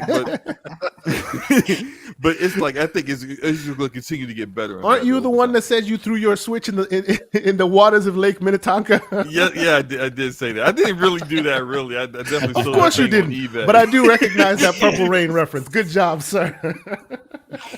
I remember you said that. I was like, I couldn't let that go. When you were talking about the yellow games, right? That like I'm too apprehensive to buy any of those because I don't know how they're going to work. You know what I mean? I already owned Command & Conquer. Smart. Don't do it. Yeah, I look back. No, but see, but you know what though? I think you're wrong, Slo-mo. Do you know how many games I play that say completely not supported at all, and they work perfectly? Yeah, but they haven't been tested. Like those, it's like a crapshoot, right? Yeah, like you don't know. But I've never come across one that hasn't worked, and I have so many games. And I still haven't. Command & Conquer Please, Remastered, Fuzzy. right? It was yellow. You know, I'm trying to play as the first thing, but like, there's a lot of things that they could do to make it work better on the deck. And what didn't work for you in the Command & Conquer scenario? Did it just not load up, or was there issues? It loads up and it runs. It's just weird as hell playing it on that controls because they don't really implement the controls in the smart intuitive way. That is the thing. You know? So the community has solved a lot of those problems. It's just but that's an extra Valve work. does not make it like Valve does not make it like known. I don't know who among you guys have ever tried the Steam controller, the Valve controller, right? There was a controller for a while that came out. Yeah. Believe it or not, even though that was a quote unquote failure, a lot of the Steam Deck is thanks to that controller. Because these two are literally from that controller. And all of the libraries and there are like scores of control schemes that are tweaked just for perfection for this game that doesn't work with controllers that people have done all their work on. And Steam Valve literally just like ported all that stuff over to this. So it's like, I hear you, Mav. Like, if you have your special game, and I know you're a big Command & Conquer guy. Yeah. If you have your special game that you really want to try and it's not working on here, it's not the ideal scenario. But I bet you if you dug around that community forum, and I've gone through like, hey, there are like 80 different potential control schemes. Some people use gyros, some people use this combined with that.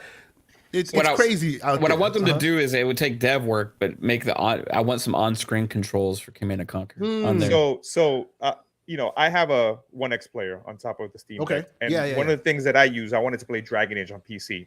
And there's EA never enabled no control scheme, especially for the first one because it's different, the PC version and the Xbox version. Yep. So I use this program called I think it's REUSD, and it's I use the same thing. And it basically gave the profiles to my 1X player so I can mimic the actual mouse, the triggers, the shortcuts. So I would love to see on the Steam Deck, and I think I've seen it where they might have community Mr. Joanna Dark, yeah, what you're describing there, that is how to play Game Pass games in Windows on Steam Deck using that exact program. That's how I was able to do it. That's so you load it up. I load up with Notepad, and then it loads the profile of the controls, and then Game Pass games work natively on the Steam Deck. So I was watching a video, and I think there is community profiles for the controller. And so I was watching a video yesterday because I wanted to play Dragon Age 2 afterwards. And somebody goes into the Steam Deck, and you can literally you can remap everything. So to play Command & Conquer, one of the things I loved about playing, with the trackpad is I was playing, I think it was a Binary Domain by Sega. And the minute I was able to use the trackpad to aim, that was a game changer. I was like, what? I'm using a controller, but I'm getting the mouse accuracy from that trackpad. Yes, there. And I was just with the little thing. Yes. Yeah, I was just like, yo. Fuzzy, you have been super, super patient. Yeah. We have been going back and forth. Please tell us how you got into this. You know, you gotten it now. What's your experience been like? How you feeling about it? Hardware, software. You know where we've been going. Go for it. Yeah. When I first got it, I basically my Steam library was kind of small. I've got games from like 4 years ago and a couple of games from like a couple of years ago, and then I bought what was the one game that I was going to probably buy a Switch for, which it's called Fist of Fluffs. It's like a kitty cat fighting game, I guess you could say. Interesting. And Okay. and when I bought it, it was one of those. It was green, or it had the the check mark as being completely compatible, and worked fine and everything. And then I recently did the whole Game Pass thing, and I slugged through it without doing a separate keyboard. Which, yes, I'll agree with you guys, that keyboard sucks. It's like when you need it to be at the top, it appears at the bottom. When you need it at the bottom, it appears. Yeah, at the top. that's It a just- problem in the software. It's like sometimes it's here when it should be there. Yeah, absolutely. But It but still does that even today. yeah, but I got everything to go. Game Pass, I gotta agree, definitely with the new, what was that, Edge beta that they have on their site, and they give you the step by step, the pictures, the whole nine. That is definitely what I wanted out of this, other than like an actual native app type of thing. But that worked fine. But then I guess somehow, some way, by me doing the adjustment on the screen size, because they give you some code stuff that you have to adjust to. Yeah, you were saying that. Go ahead. You were saying you're having Zoom issues? Yeah, it made that one game that I most recently bought zoom in. Now, all the other games I have, like BMG Drive, no problem. Grand Theft Auto, no problem. I forget what the name of the space game that I have. It's like an old Endless Space or something like that. No problem. But the Fist of Fluffs that went from being a check mark now to a question mark, that one had a zoom issue. And restarting the Steam Deck Doesn't didn't help. fix it. But you know what Okay. did fix it? The only reason why I knew about it today was because I took one of my kids to get his hair cut and everything like that. So I'm sitting up there while he's getting his hair cut and all that. And I'm like, oh, it won't play. And I'm like, their internet here sucks. So I'm not about to, uninstall something and try to reinstall it. So got home, uninstall the game, reinstall the game. Now it's back to normal. That's I one of think I those may little- have a solution for you on that because some of the games, and I've never used it. So anybody in here who's a Steam Deck user, please correct me if I'm wrong. When you hold the Steam Deck button for a while, it gives you all of the combinations that you can make, including the bringing up the keyboard. One option is the zoom option. Yeah, the for LB. games that need you to get a little closer because the screen is tiny. And what Steam has been doing as of late is if you configure a game a certain way, it tries to remember that profile so that because it thinks you want it that way, and then it'll load it up again the next time you try it. So maybe you accidentally zoomed in that game and just kind of it kept it there for you for some reason. It's quite possible. I write it off as That's just the Game Pass app. Somehow it memorized Being weird, that. yeah. But after uninstalling the game and reinstalling it went back to normal. It was But good to go. that's the Awesome. the weird quirks with PC gaming to some extent Yeah, that I yeah. remember. But my next step is kind of like what Slo-mo was talking about. I want to do the remote play for a PlayStation. I also want to access or do the remote play for my Xbox. Like having the Game Pass app is great, but I got quite a few games that aren't So let's on get there. there. Yeah, Let's and get there. We're about an hour well, in. Let's get off the beaten path. real Can I say quick. one Go ahead, extra thing? Go ahead, Slow. Yeah, About go ahead. using the Xbox controller? I think I had to do an update on the Xbox Series controller before because I was having an issue where it just kept vibrating for no reason. Like I'm not playing a game, not doing anything. It's just vibrating. It just won't stop vibrating. Mine would connect. You had it on disconnect, pleasure disconnect, mode. Connect, disconnect. Over and over again. Pleasure You had it on pleasure mode. Great. Oh, sorry. And then, Oh man. and then sometimes it just wouldn't connect at all. And Bluetooth, so that like I had to go do an update on. I went to my laptop that I brought with me, and I did an update there on the controller, and then try to connect, And and then then it it was connected. fine Okay. after that. But yeah. Awesome. Real quick before we go, we're gonna get a little weird now. We're gonna get a little funky. But before we do, thank you guys so much for still sticking with us. More viewers are coming in. We're growing. That's awesome. I did put Brutal Legend for those who haven't played that in the chat. PC code. Grab that if you haven't. Trust me, it's a great game. Like I want I really want Double Fine to make part 2. They won't, because I don't think they ever will. But that's an awesome game, and y'all should play it. But okay, let's get a little weird. Okay, so shout out to Kirby Louise. He asked me what we were having a quick chat in the chat here, and I told him I've dual booted my Steam Deck. Is there an official supported version? No, there is not. But because this is a PC, by all intents purposes, you can make it do whatever you want. So I've set it up where now, like you put the binaries, the install binaries on a USB stick, plug it in, go through the whole install process. You have to do a bit of what do you call it? Partitioning. Carve up the drive so it knows what's what. It's weird. I know not everybody's down with it. It's not official, but when you're done, now every time I boot it up, it asks me, where do you want to go? Windows, or do you want to go into Steam, right? And depending on where you choose, it goes into Windows or it goes into Steam.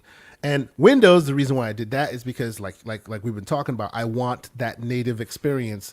I want that native, hey, I want to play Halo Infinite. I want to play that on this thing without anybody telling me anti-cheat's a problem. You know what I'm saying? So I've been kind of playing with that a little bit. It's not perfect, right? It's not like, okay, from now on, boom, I'm just like living in Windows land on here. And I actually will say, for those who are capable, I see Kirby in here. He's game developer, most likely knows his way well around Linux. I found it interesting. My initial thought when I first got this thing was, oh, this is going to be awesome. I'm going to load Windows on it. It's going to be amazing. I had no thought to the Steam OS because, Steam OS will be Steam OS. But as long as they allow me to install Windows, I'm good. I kind of don't want to uninstall SteamOS. It's really good. They've done so much to it. I am stunned that I am liking SteamOS. There's no world where I want to replace SteamOS with Windows. And that was my first thought when I first bought this thing. Oh, I can't wait to run Windows. I've run Windows 10 and 11 on this thing now. 11 is running on it now. It works well. I'm still able to play all the games on the Windows side, but I kind of like SteamOS enough to where I kind of want to keep it. Anybody have any thoughts on that? I see you. Go ahead. Like I said before, I have 2 PC handhelds, and I got the first one because I wanted to jump into this. And one of the things that I like, I don't want to put Windows on Steam. I'm going to be the person that holds out till Microsoft hopefully puts a native app, which puts a proper device out there. And the meaning I'm saying it's. I think that's what I love about the Steam Deck, that it gives me a console PC experience. And Valve has done it perfectly where I just click that ellipsis and there I can go into the battery and I can do the FSR for better battery. Yep. Yep. And we can talk about that battery life because you need to do that in order to keep this thing running right. And kind of like quick resume, right? Mm-hmm. I can go in, I can suspend a game, go out, say, let me go get this other one.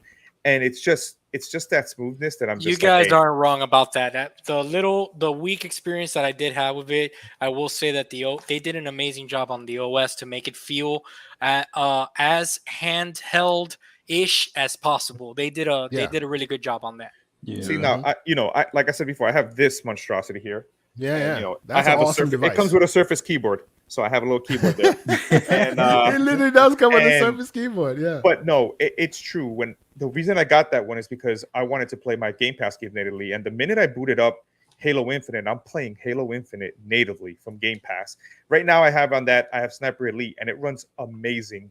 I have it. What I've been doing is I've been using the Steam Deck profiles to emulate on what I have here, which is an AMD 4700 on this device. So it's somewhat comparable. Yeah. The Steam Deck has a better GPU than this, but it's just overall like I said, just messing with those. The minute I booted up Red Dead Redemption on Steam Deck, I was like, holy cow! Like I can't, and that's the reason. The reason I got the Steam Deck, I think Slowback said, I play a lot of JRPGs and I play a lot of games, and as a dad, there's certain games that I just can't commit because I have a smaller, my son's still 3 and all this other thing, and sometimes I just don't have that time. So the Steam Deck allows me to play these longer games in bite-sized things that I wanted to do on the Switch, but the Switch can't even handle that and never will. It'll probably melt with the JPEG of Red that comes up. Oh, continue the Switch slander, man. It's good to my ears. Keep going. But the biggest thing is, I always want to play live service games, but I never have the time to play. Yeah. Because if somebody says, hey, let's get on, and I have something that I have to do, I have to watch my kids, and I just can't step away from that. Dad life, I bro. can't get into We there. need pausable games. I'm telling you, I'm on that. I'm So- on that square. Yep. I'm playing Monster Hunter. I jumped back into Outriders, playing with people, Naraka, and I'm literally playing from these devices because it allows me, as a parent, and that's another thing, to actually play where I want. Yep. And I think that's the biggest thing for me. It's allowing me personally to play like the Monster Hunters, like the Warframes, like the Halo Infinites, the Sea of Thieves, whenever I can, versus having to go into here and turn on my PC and then all of a sudden get interrupted. So I like that experience. So that's the other reason why I jumped on the Steam Deck completely. I was like, hey, I'm going to play all these games, and I'm just ready to go day one, as they have all these live service games and all the other games that are on there. I mean, Metal Gear Solid, the Phantom Pain. I couldn't believe. I was like, wow, this game runs like a dream on that thing. Yeah, I think that game's amazing on there, bro. It's Fox gorgeous. Engine. And Oh, yeah. even games that I thought weren't going to run, I ran on the Steam Deck. And again, I'm Tales of Arise, Scarlet Nexus, and I'm just like Persona 5, the minute it comes out, I'm just going to be all over that. 150 hours into that. The moment I was able to play like Cyberpunk 2077 like butter, like on this thing, I'm like, Valve needs to stop the BS with the yellow and the green, and they all work. There are certain weirdnesses here and there, but like by and large, I'd say I have like just flat PC games, over 500 games. I would say maybe 3 have not worked so far, right? And I play lots of old weird stuff that just like when the developer like washed their hands of it, the Steam Deck was not even a twinkle in someone's eye at the time. There's no reason why it should work. I'm playing And it works Vampire well. Bloodlines. That literally the developer said, "Peace, I'm out," and I'm literally playing this with that rebinding of everything. It's no controls, just straight up keyboard, and I'm just like, yeah, it's just a miracle. So okay, to the folks who are more who are more console centric, and they're like, yeah, this is all well and good, but I want to pick it up, I want to hit play and just have it work, right? To them, I say give it time, because from what and that's basically what I said to John Wolfe, right? Like the time when John had it till now has seen a huge uplift in quality and the OS and all of this stuff. But they still have miles to go. I really do see a world where one day, because now they're not only allowing like the games themselves to have profiles for Steam Deck, they're allowing you to create like game for game profiles yourself. So if you tweak it and go, okay, it's perfect, it can stay that way. Even if you change games and come back, it'll remember this game versus that game and keep your settings exactly the way you want it. And that's for us, the tweakers, right? But for those who don't want that at all, like for instance, I just started Final Fantasy VII Remake, the Intergrade, right? PS5, I had it on there. For some reason, I just could not sit down and play it on PS5. I've had it for years. For some reason, I just couldn't do it. Steam sale, it was on a good deal. I just don't know why, right? And I'm like, why not? This is a big game, shouldn't be playable on this thing. I'm playing it on this thing. And actually what got me over the edge is they announced that during the Square Enix announcement that, oh, it's Steam Deck optimized. And boy, is it Steam Deck optimized. It really is. 60 frames, solid, out of the box, without having to touch a thing. You can tweak it, you can do this, you can do that. But they're working now to a world where if you don't want to be Mr. Tweaker and you just want to be, hey, this is my console, I can just pick it up and treat it like a console, step by step, they are definitely getting there, right? I'm excited for Spider-Man. To play Spider-Man on the Steam Deck. Yeah. I think that's a very, very interesting place for us to go. I feel Go ahead, this John. is gonna be something obvious that I'm gonna say, and I'm sure everyone listening to this and on the panel is gonna know this right off the bat. And I was kind of expecting it to a certain extent, but I do feel like if this first wave of Valve doing this, I do feel like we're all beta testers. Okay. And I totally get that and recognize it and understand it fully today. But I don't think I was ready for that when I got the device. And I think that was a little off-putting. So I think for mass adoption, right, which is obviously something Valve would love for this thing. I think they need to get They it are to doubling their output They- per their latest report. So they're cranking them out now. You know. they just need to get to a point where stuff just works. You know what I'm saying? Mm-hmm. And I don't know how that can be done. I've also seen a lot of reports where even though that a game is showing as green as verified and deck ready, about an hour or two in, people start running into issues. So I don't know really they're testing what kind of testing they're doing, at what lengths they're going through, but I just think that this thing came very, very hot.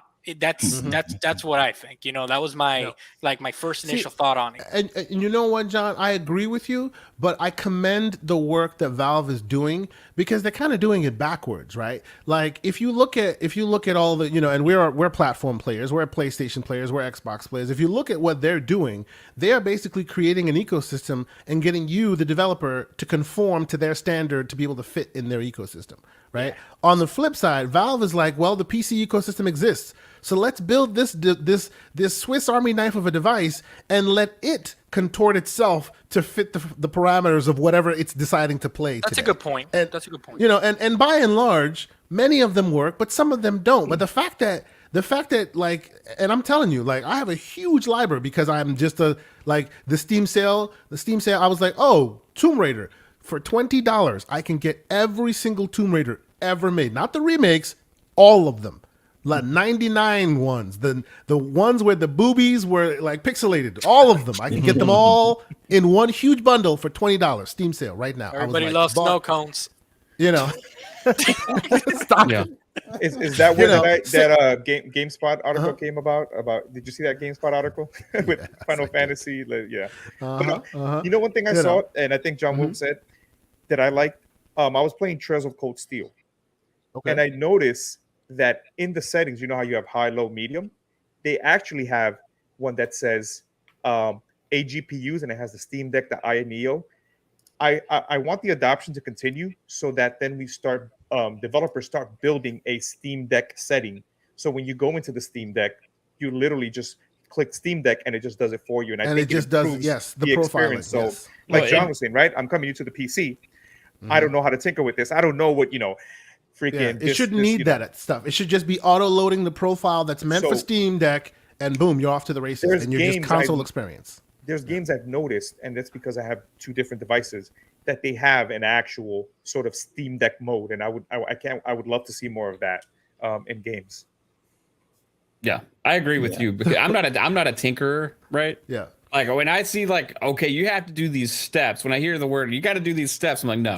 Yeah. so let me say. So with that experience of the Final Fantasy VII remake that I was telling you about, that is the first that I've seen that they're doing exactly that. Instead of expecting you to conform it to your standard, they auto load the Steam Deck profile from jump, so it runs the best way it can. Right from there, so it can just be a console experience. 60 frames, you're playing. I feel even Red Dead does it. Red Dead does it too. Red Dead does it as well. You remember when I also like that they got consoles? I was gonna say I like that you can pull up the stats, kind of like almost like MSI Afterburner on your PC, where you can pull up the stats, very to see detailed what your frame rate is. I think even more important than your frame rate is what your battery life is, and it gives you an estimated. Let's talk about it. How many minutes and hours do you have before you're gonna run out of power, which is that is one thing, Slo, that got me really learning about voltages. You're playing at home, you're like, oh, this is great. The voltage when you're playing at home matters because if you happen to be overclocking, PC terms, whatever, blah blah blah, you really don't care. But mobile, it's the difference between 90 minutes and 5 hours. Yeah. Right. And there are certain tweaks. This is how you learn. There are certain tweaks you can do, like, hey, you don't need the fog to be like extra foggy and beautiful looking because you're on a 7-inch screen, right? You don't see all of that. So the mistake, and I think this is where I think developers might need to make some changes. They need to stop making low, medium, high, because it makes people go, oh, I want high, right? And they make low sound like, oh, low is low. No, low is meant for Steam Deck, right? Yep. But it's called low, so you think you're getting less. But you're not getting more or less. You're just getting what the screen is capable of seeing, right? Like, and I wasn't aware of that. Like, initially, I load this game up, what do you call it, Final Fantasy Remake, and I'm like tweaking settings, taking it to high. I have a big GPU at home. I'm like, yeah, I'm going to set it up. it's running like 12 frames per second. I'm like, what the heck? Like, what's going on? You know, didn't clue me in. Oh yeah, I need to turn it all down, all down. Don't turn it off. Certain settings get turned off, and then you can actually see the visual differences.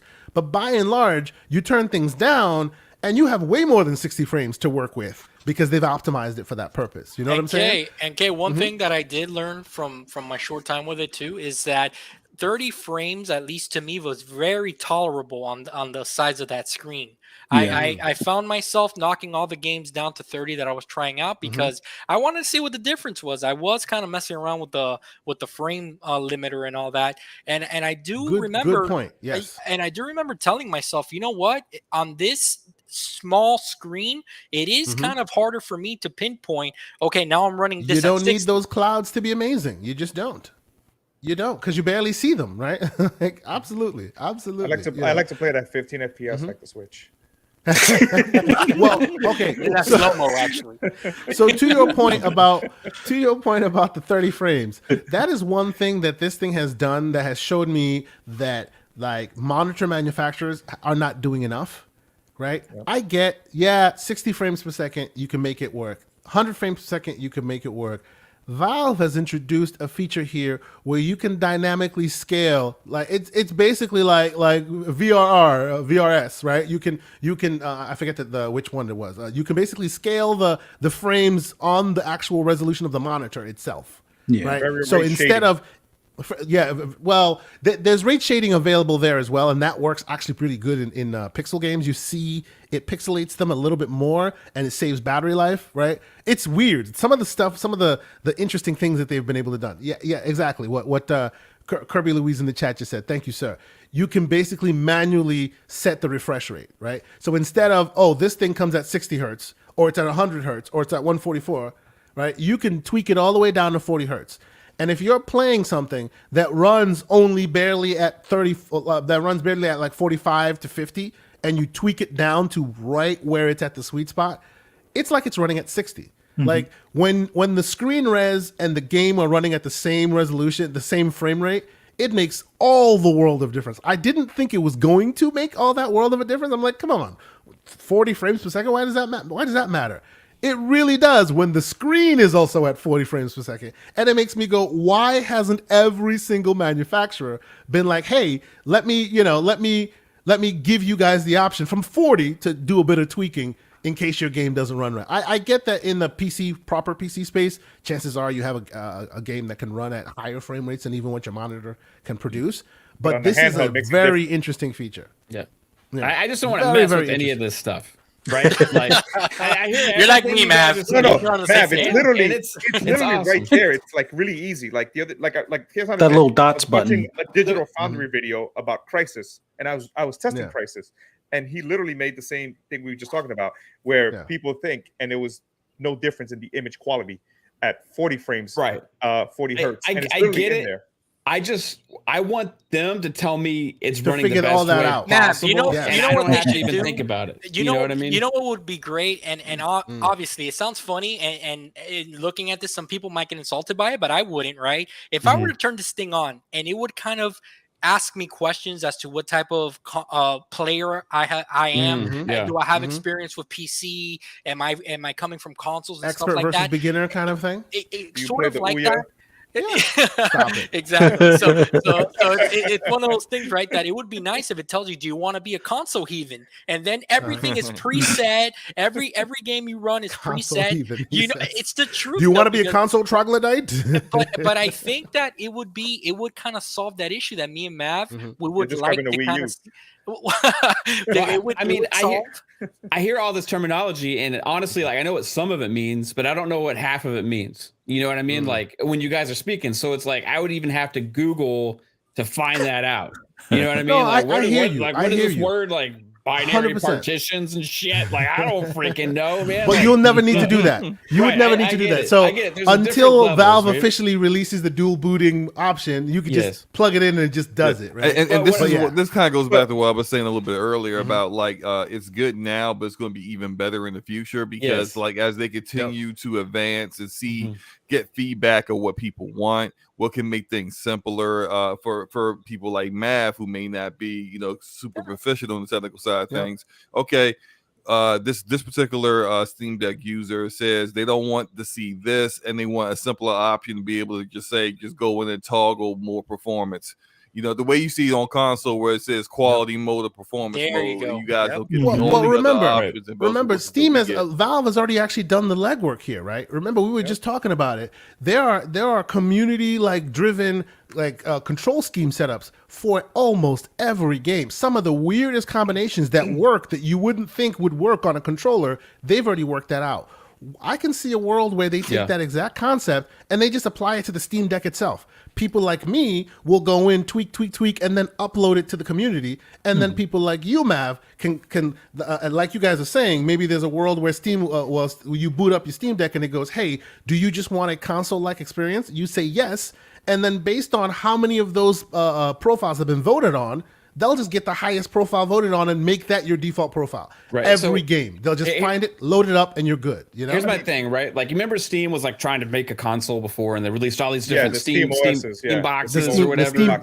Steam machines. And they never really took off. You know what I mean? And this is their opportunity.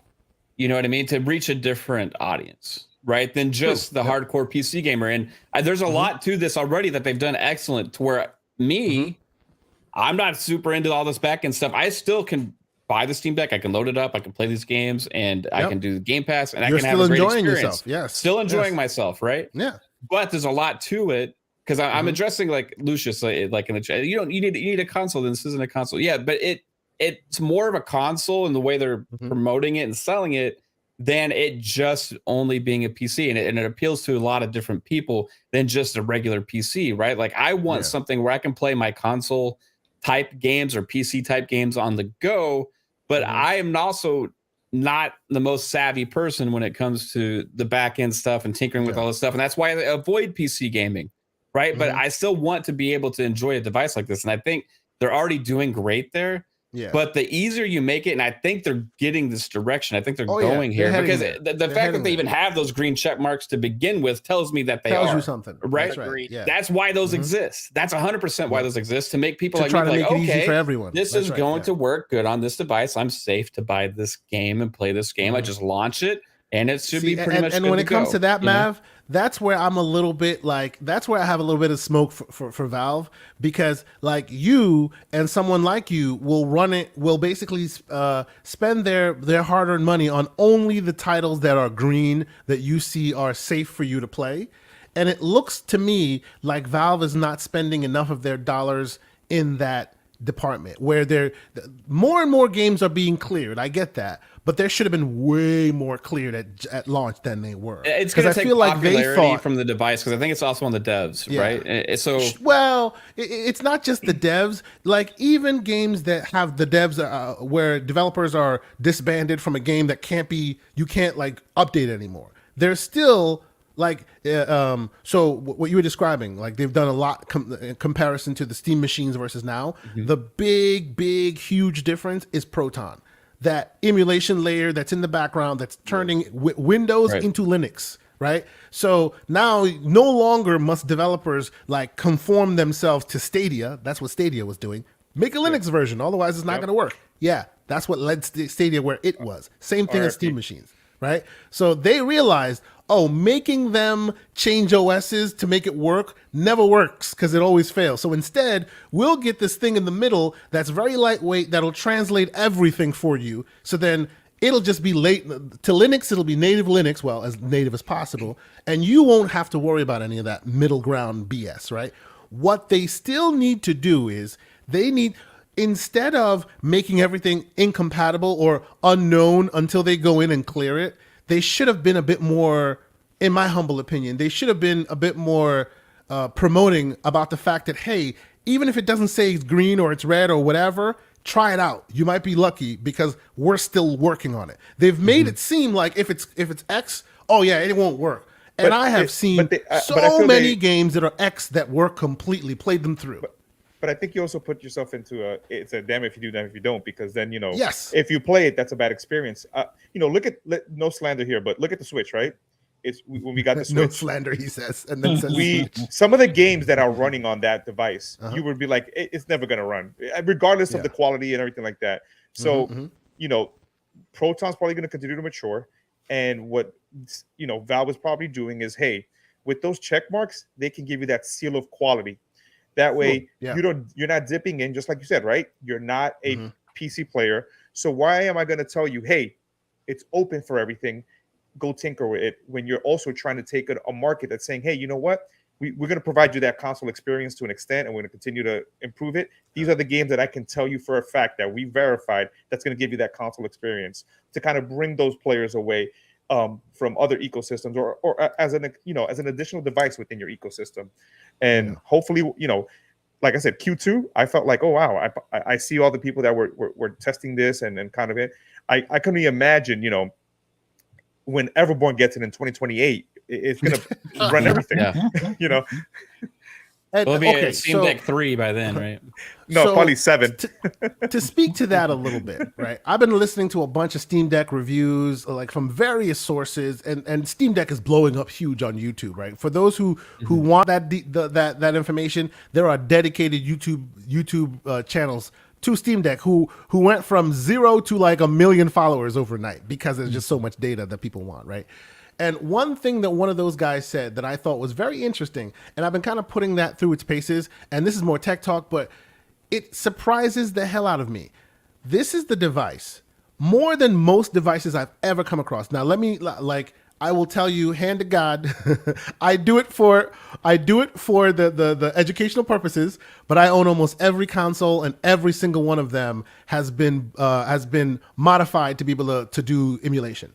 Right? Because let's be honest, and I can say this on national air, emulation is legal, folks. They try to tell you it's not, but it is, right? You can dump your own games. You can go to archive.org and pull out a whole bunch of legally sourced games and then play them, because like it is allowed. What you can't do is go online and hunt down games that you should be paying for and play them when they should be purchased. That's different. But legally emulating games, absolutely possible. And somebody said this, and I completely agree with him.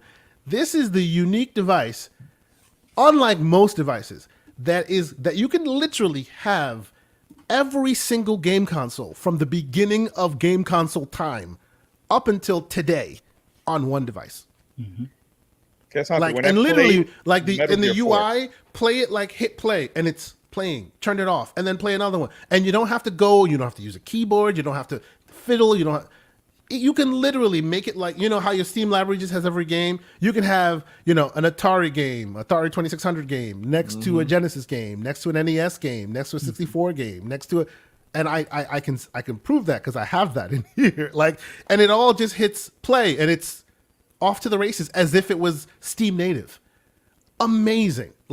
Amazing how that is coming together. And what's even more amazing for those who aren't into the tinkering part, to get it installed is like, do you want this done? Yes. Are you intermediate, or are you a beginner? You say beginner, and it just does everything for you. Or you say I'm intermediate or expert, and I'm talking EmuDeck. I sent that to you, Slo-mo. And it basically talks you through, do you want to install it on your SD card? Do you want to install it on the internal drive? What do you want to add? What do you want to remove? Or you don't want to mess with any of that. You can just hit install, I'm beginner, and it'll do everything that it thinks is best. And in 5 minutes, you're playing Zelda at 60 frames per second. Yeah, that's right. I said it. You're playing Breath of the Wild, 60 frames per second. Take that, Mr. Switch. Do you guys think that there's going to be like Metal Gear 4 on the deck, and it was amazing to just be able to play all the Metal Gears on one device. All of them. Yes. Mav, you were saying. Yeah, do you guys think they're going to eventually have it to where you just shop in the Steam store and Game Pass, PlayStation Plus, Blizzard.net, all these different storefronts? Because that would be like the end game for me for that device, right? Because I have all these different storefronts that have these different games like EA Origins or EA Play Now, whatever it's called, Ubisoft Plus or Ubisoft Connect. You got all these different things. Now, what would be amazing for me is like I just have my Steam OS and I have my Steam thing that I see right when I boot up, and I can just easily see these different storefronts and then be able to just hit that button, install Technically, it. you and can then do it.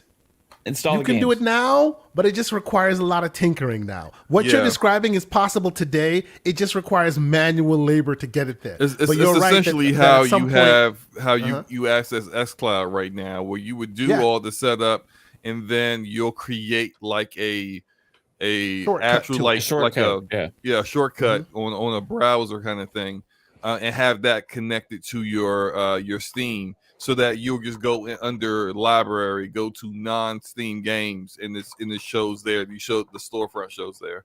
That's how I have both xCloud and PS Remote Play set So up. as bad Matt. while you're talking, as bad as this looks, I will show you what I can here. Oh, nice. So here you go. As So you can Matt, see. like I have Very the One X nice. player, but the thing that's different about the One X player, I have all my stores, right? I have the Rockstar store, the Ubisoft Def Jam. store. The problem is, Def Jam, yes. unlike the Steam Deck, it's the fact that, again, now that I've got Steam Steam verified games, like you, even though I know a PC, I just want to pick up my device and play.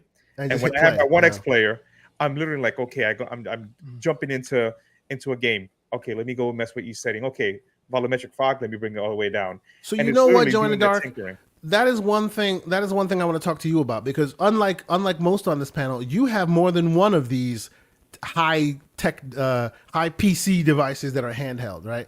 And to me, it seems like you can uniquely speak to what Valve is doing that others are not. Like, there are others in this space, right? First and foremost, they are way more expensive, even though the tech Neo. that they're offering is somewhat comparable, right? You're talking a $400 device base price versus what they offer, which sometimes starts at $1,000, right? So it's a big difference. I'm talking USD, forgive me. But by and large, what you get with Steam, from what I can tell, is like that software layer that you're describing right there, right? Whereas even though, you know, from our console players on the panel, it's not there yet, and we know it, it seems Valve is the only one trying to take it there, right? And IO Neo and the X Player and all these other devices that have been GPD playing Win. in that space, for GPD Win and all of them, it seems like they're going, well, eventually Valve will make the Steam OS available to everybody, and then we'll just install it on ours. So they're not doing any of that work, like none of that work. Yeah, You know? So before I got the Steam Deck, I was researching all the Aya Neos and the GPD Wins, all these devices, because again, I wanted a portable PC. Yep. And when I tell you price to performance, the Steam Deck blew my expectations. And this was prior to me having, when I first got my One X player, I was like, all right, the Steam Deck's probably going to run, but the difference is it's Steam. It's going to run at a certain place, a certain way I want it to. But the minute I played, so on my One X player, I installed Days Gone. I love that game. So I like playing it from time to time. It literally ran like if it was partly ported to the Switch. And I then started tinkering with Days Gone here and there. I installed Days Gone on the Steam Deck. That's one of the first games I installed. And it was like night and day on the Steam Deck. I was like, wow, am I really seeing this game at a constant above 30 frames running decently? And it just blew my expectations. And that's the thing that I think Valve has over these other devices, is the fact that for the price that the Steam Deck is going for, it's giving you that price per performance, and it's running these games, and it's giving you an experience that I want. Because again, at the end of the day, I'm a console heathen as well. So when I jump into my Xbox and everything else, that's what the Steam Deck is to me. It's my console experience that I've always wanted on the go. And the minute, Game Pass comes on there, and like you were saying, Mav, all those stores, it's like the one handheld to rule them all. And that's why I love my One X player. It's because when I want to jump into the Epic Game Store to get some of the free games, okay, I'll jump in there and play some of those games. When I wanted to jump at Game Pass, I'm playing, I was just playing right now where we were Ninja Turtles. I can jump in there and play my Game Pass games. I can play my Steam games. But it's just the experience, the user experience that Steam is giving you. It's like they went in there and they did their homework. The minute you hold that device in your hand, it feels amazing. Even when it looks weird, the minute you hold it in your hand, you go, yep, they were right, I was wrong, let's move on. Right? And the minute you hold it in your hand. And I think from the years of the Steam machines, they had the idea, they just didn't execute on it. And I just feel that now they're in it, and if they continue to refine it, it's a Trojan horse. And I keep telling people, I love Nintendo. I'm a Nintendo stan, right? I'm gonna buy Xenoblade and play it at 12 frames per second. I'm gonna play Xenoblade at 12 frames, but I'll play it. And And Play that you thing on know Steam Deck. what can I was telling besides Nintendo's IP, Valve's coming for the lunch money because Yeah. you I have agree. my indie games you can play. Now my Steam Deck is my indie game. Speaking of indie games, I will take a quick short break real quick. Hold your thought there, Mr. Joanna Dark. One of the AAA games I promised, Hollow Knight. Code coming Yes. in 3, 2, 1. If you haven't played that game, do yourself a favor. It is brilliant. This is the one with all the DLC and everything else. Steam game, Steam code. Grab it if you haven't.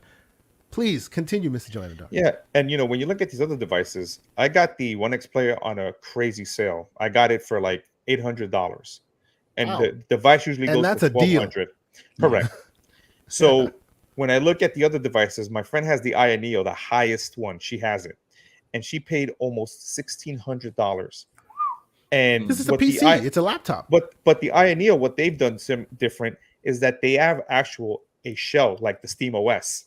Yeah, they have a That- front end that's yeah. really cool. Yeah, I've seen that. I've seen that. Now, But- like, it's a cool front end, but do they actually do the work to make the OS, the games feel almost native console style? I've never tested it before, so I don't know. That I do not know. I just know that it looks that way. I'm gonna have to ask.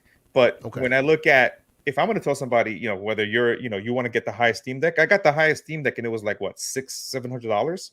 Yep. And Yeah, the it's 512 running one, I got the same. it's probably running on par, if not better than some of those devices that are $1,500. So Yeah. again, you can't beat the Steam Deck when it comes to price for performance. And if you definitely want to get in there and jump in and experience all these games in there, it's just, you can't beat that. I do agree with everything Mr. Joanna Dark said, and going back to what Mav said, I think that they have for where they're starting, it's a very good starting point. I think that they just need to refine and tweak a little bit, and going into what you were saying, because I think that it's something that Congratulations, sir. Oh yeah, Got the Steam Deck, congrats! got the code. That's an awesome Nice. game. Enjoy it. Awesome. Sorry, continue. No, you're good. I do think that another thing that can be off-putting for new users is that battery life, right? So I think Oh, that's boy. something that I think that, and you were going to go there because I think we haven't touched on the battery yet, but with my experience with the battery, playing those lower frames and those settings, knocking them down obviously boost the performance of the battery. Now, I think that that's something that they should also focus on, and letting the users know, hey, do you want to prioritize, graphics? You want to prioritize battery? Where do you want to go from here? Because I think that the battery can be very off-putting for a lot of people, especially. I know that Batman Arkham Origins, I believe it was telling me that approximately from the time that I launched it to battery life, I think it was telling me that it had 6 hours, 7 hours, or something like that. So I think that that's something too that a lot of people will be interested in hearing about the battery life and everyone's experience with that. Yeah. Well, and thank you so much. Yes, we definitely need to have a quick chat about the battery life issues. I will quickly say that's why on this device, like I was saying early, it taught me voltage, right? Because if you're playing if you pay attention, a lot of the Valve games when they're promoting it, they're showing you like Portal. Portal can run for like almost 10 hours or something. Like they have optimized that thing insanely for Steam Deck to the point where it sips voltage so slow that and obviously you put, there's a UI, you put it on, it shows you how much battery life you have. It's an estimate. Although all you car drivers out there, when you're driving your car and you're driving it fast versus driving it steadily, you see the estimated time until empty, and it keeps changing based on your driving patterns. Same idea, but for battery life, right? So as you're playing Cyberpunk and you're, mowing things down and the world is complicated and you see it go from you have 2 hours to you have 15 minutes, right? And that can happen, right? But the flip side of that is what's happening is it looks like, well, yes, it's sipping power. Yes, you're absolutely right, Mr. Kirby Louise. I apologize. I used the wrong terminology. But it looks like as you're playing those games, you start learning that because it puts a number to the voltage number to so it tells you, okay, well, you're running 15 volts right now, and because of that, you'll get X amount of minutes, right, of game. So while we're playing it, and here's a bit of the tech talk, right, which you're tweaking, you're doing this, you're doing that. That's why I find that sometimes even a game that I have native, I'll play it from Game Pass Cloud native on here, because, like you guys said, the what do you call it? The latency is really low, and it uses nothing for battery, like nothing. You can actually manually volt it down, and it will not have a problem because it's not using the actual hardware to render the game. You know what I'm saying? So, like, I have found that if I want to play my Assassin's Creed Origins for more than 5-6 hours or whatever, maybe I run it from Game Pass rather than running it natively. Lots of weird teachings it's doing. Yeah, there. I have it has a power button like right here. It's the same thing you were talking about with the battery, but the difference, here when I click it down, it goes on to 12 volts only, and then it goes up to 15 if I need to. But yeah, when I'm streaming and you can remote play, it, I'm not going to use the hardware, so I'm going to kill my battery. Yeah, exactly. And that's unfortunately that's what becomes the factor when you're playing with this thing. All of a sudden the battery becomes a very much am I using too much? Oh, do I need to? That is definitely a minus for this thing, right? And I've seen a lot of Gabe Newell interviews, and he keeps saying it was a pain getting it at the price point. And I would say also the haptic feedback on the touchpads are where you can tell they step back a little bit and probably didn't put the best they possibly could, because it probably would have blown that price point that they wanted to keep. But I haven't heard you speak too much, Fuzzy. Yeah. How has your battery life experience been with this thing so far? I know you may not be the biggest tweaker, but you know your way around a PC. How has it been? On average, do you get pretty decent life, or are you just playing, every hour and a half a game and then recharging? The Game Pass stuff is definitely held out a bit longer in comparison to like BMG Drive. That's a visually intensive or physics intensive game, and if I try to add traffic and things like that to it, I'm lucky if I get 2 hours out of playing that game. But if I dial things back, and I've learned from like cell phones and laptops and things, adjust the brightness, adjust the frame rate, things like that. I've definitely been able to squeeze like an extra hour out of it, but it is its weak spot. But I think for what I'm looking to do for like around the house, as opposed to on trips and things, like if I'm moving from the game room to downstairs to watch TV with the wife, and it's like in between shows, or she's, making popcorn or something like that, and I want to just do a couple of quick things on it, it's fine. The battery life will last all I need it to, because I can always go ahead and put it back on a charger or something like that. But if we're out and about, because I brought this with me out to the Xbox Bethesda showcase, it's great for a couple hours, and that's pretty much it, unless you're playing like they have like that it's not portable, it's like a game designed specifically to get you used to the controls. It's like some sort of like toilet builder simulator thing. Yeah. The Valve game. It's really fun, but it's short. It's weird and it's short. Yeah, I remember that thing. Yep. It's really fun. That game, like just doing quick sessions with that type of game is fine. An unmodded Grand Theft Auto, it holds up well, but it is going to eat up battery life. So anything that's running Game Pass, I think right now, or through a browser type of setup, I think is going to be the best way to get the most amount of time. And Slo-mo, I don't know if you've been playing with this as well or not. Has any of you guys actually started playing with FSR? And Yes, we speak about bit. FSR pretty similarly when we speak with content creators. We speak about the gaming space pretty often. FSR, super resolution, AMD's version, pseudo version of DLSS. Well, it's not the same, but it's their offering that will offer the relative same upscaling. On a side note, recent news: FSR 2.0 just released. Right, FSR. I'm pretty sure it's 1.0 FSR tech that's built into the fundamentals of the Steam Deck. So if a game supports it, you can turn on FSR and it drops it down. And for battery saving purposes, that's why I'm bringing this up. Or from internally in the system, mathematical equation based off of, hey, you're at, obviously the screen goes to 1200 by 800 7-inch screen, and you have to set your resolution to as low as I think 540p or something like that. Yeah, it's 540, and then and then it extrapolates that and puts it back to the native res, right? But it's upscaled, and by and large, depending on the game, it's pretty good and it lasts pretty long. What has your experience been with it so far, Slo? I can't remember which game I used it on. I think it was definitely something that was pretty hard to run even on like regular hardware. I think it had been either something like Elden Ring or Cyberpunk.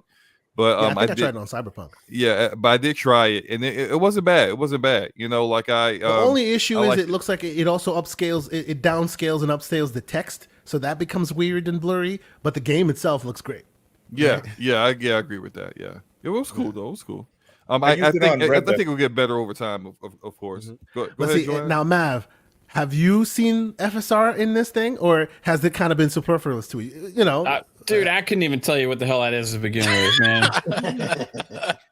I mean, I'm just being honest with you. There's no shade. Absolutely not. There's absolutely no shade. No. Where's Pongso? Yeah. Stop it. No, for real. There's no shade. Go ahead. I've been explained all this stuff before, and it's like I get VRR, VSR, VCR. I don't freaking care, man. I don't know. You know, VCR. It is what it is. I get that, like, all these things are like advancing gaming and all this stuff, you know, and everything. But like, the more options I have, the more checked out I get. The more complicated. Yeah, I get it. I just optimize the crap the best it could possibly be and put it in front of my eyes, and I'll gladly only enjoy one it. that can probably get away with this. Yeah. Welcome, Caitlin. But I mean, I hear you, and I feel your thoughts here are very invaluable, because we've been talking about, you know, we can all see Valve wants to make this ultimately for everyone, right? So FSR shouldn't be a thing, you know. It should just be superfluous in the background that just kind of does its thing, you know? Yeah, I don't want to have to do homework and take a computer science class to be able to play a video game. One piece of advice: everyone should buy a power bank with this thing, so that you can definitely. I have one. Yes, I have that. So speaking of FSR, right? Not on the system, but when I've used FSR 1.0 on these devices, it looks terrible. It needed more work. It's like this blurriness. So I was playing Godfall. And I was like, man, this game, I don't know what's wrong with it. Well, that was the first mistake you made, but continue. Go ahead.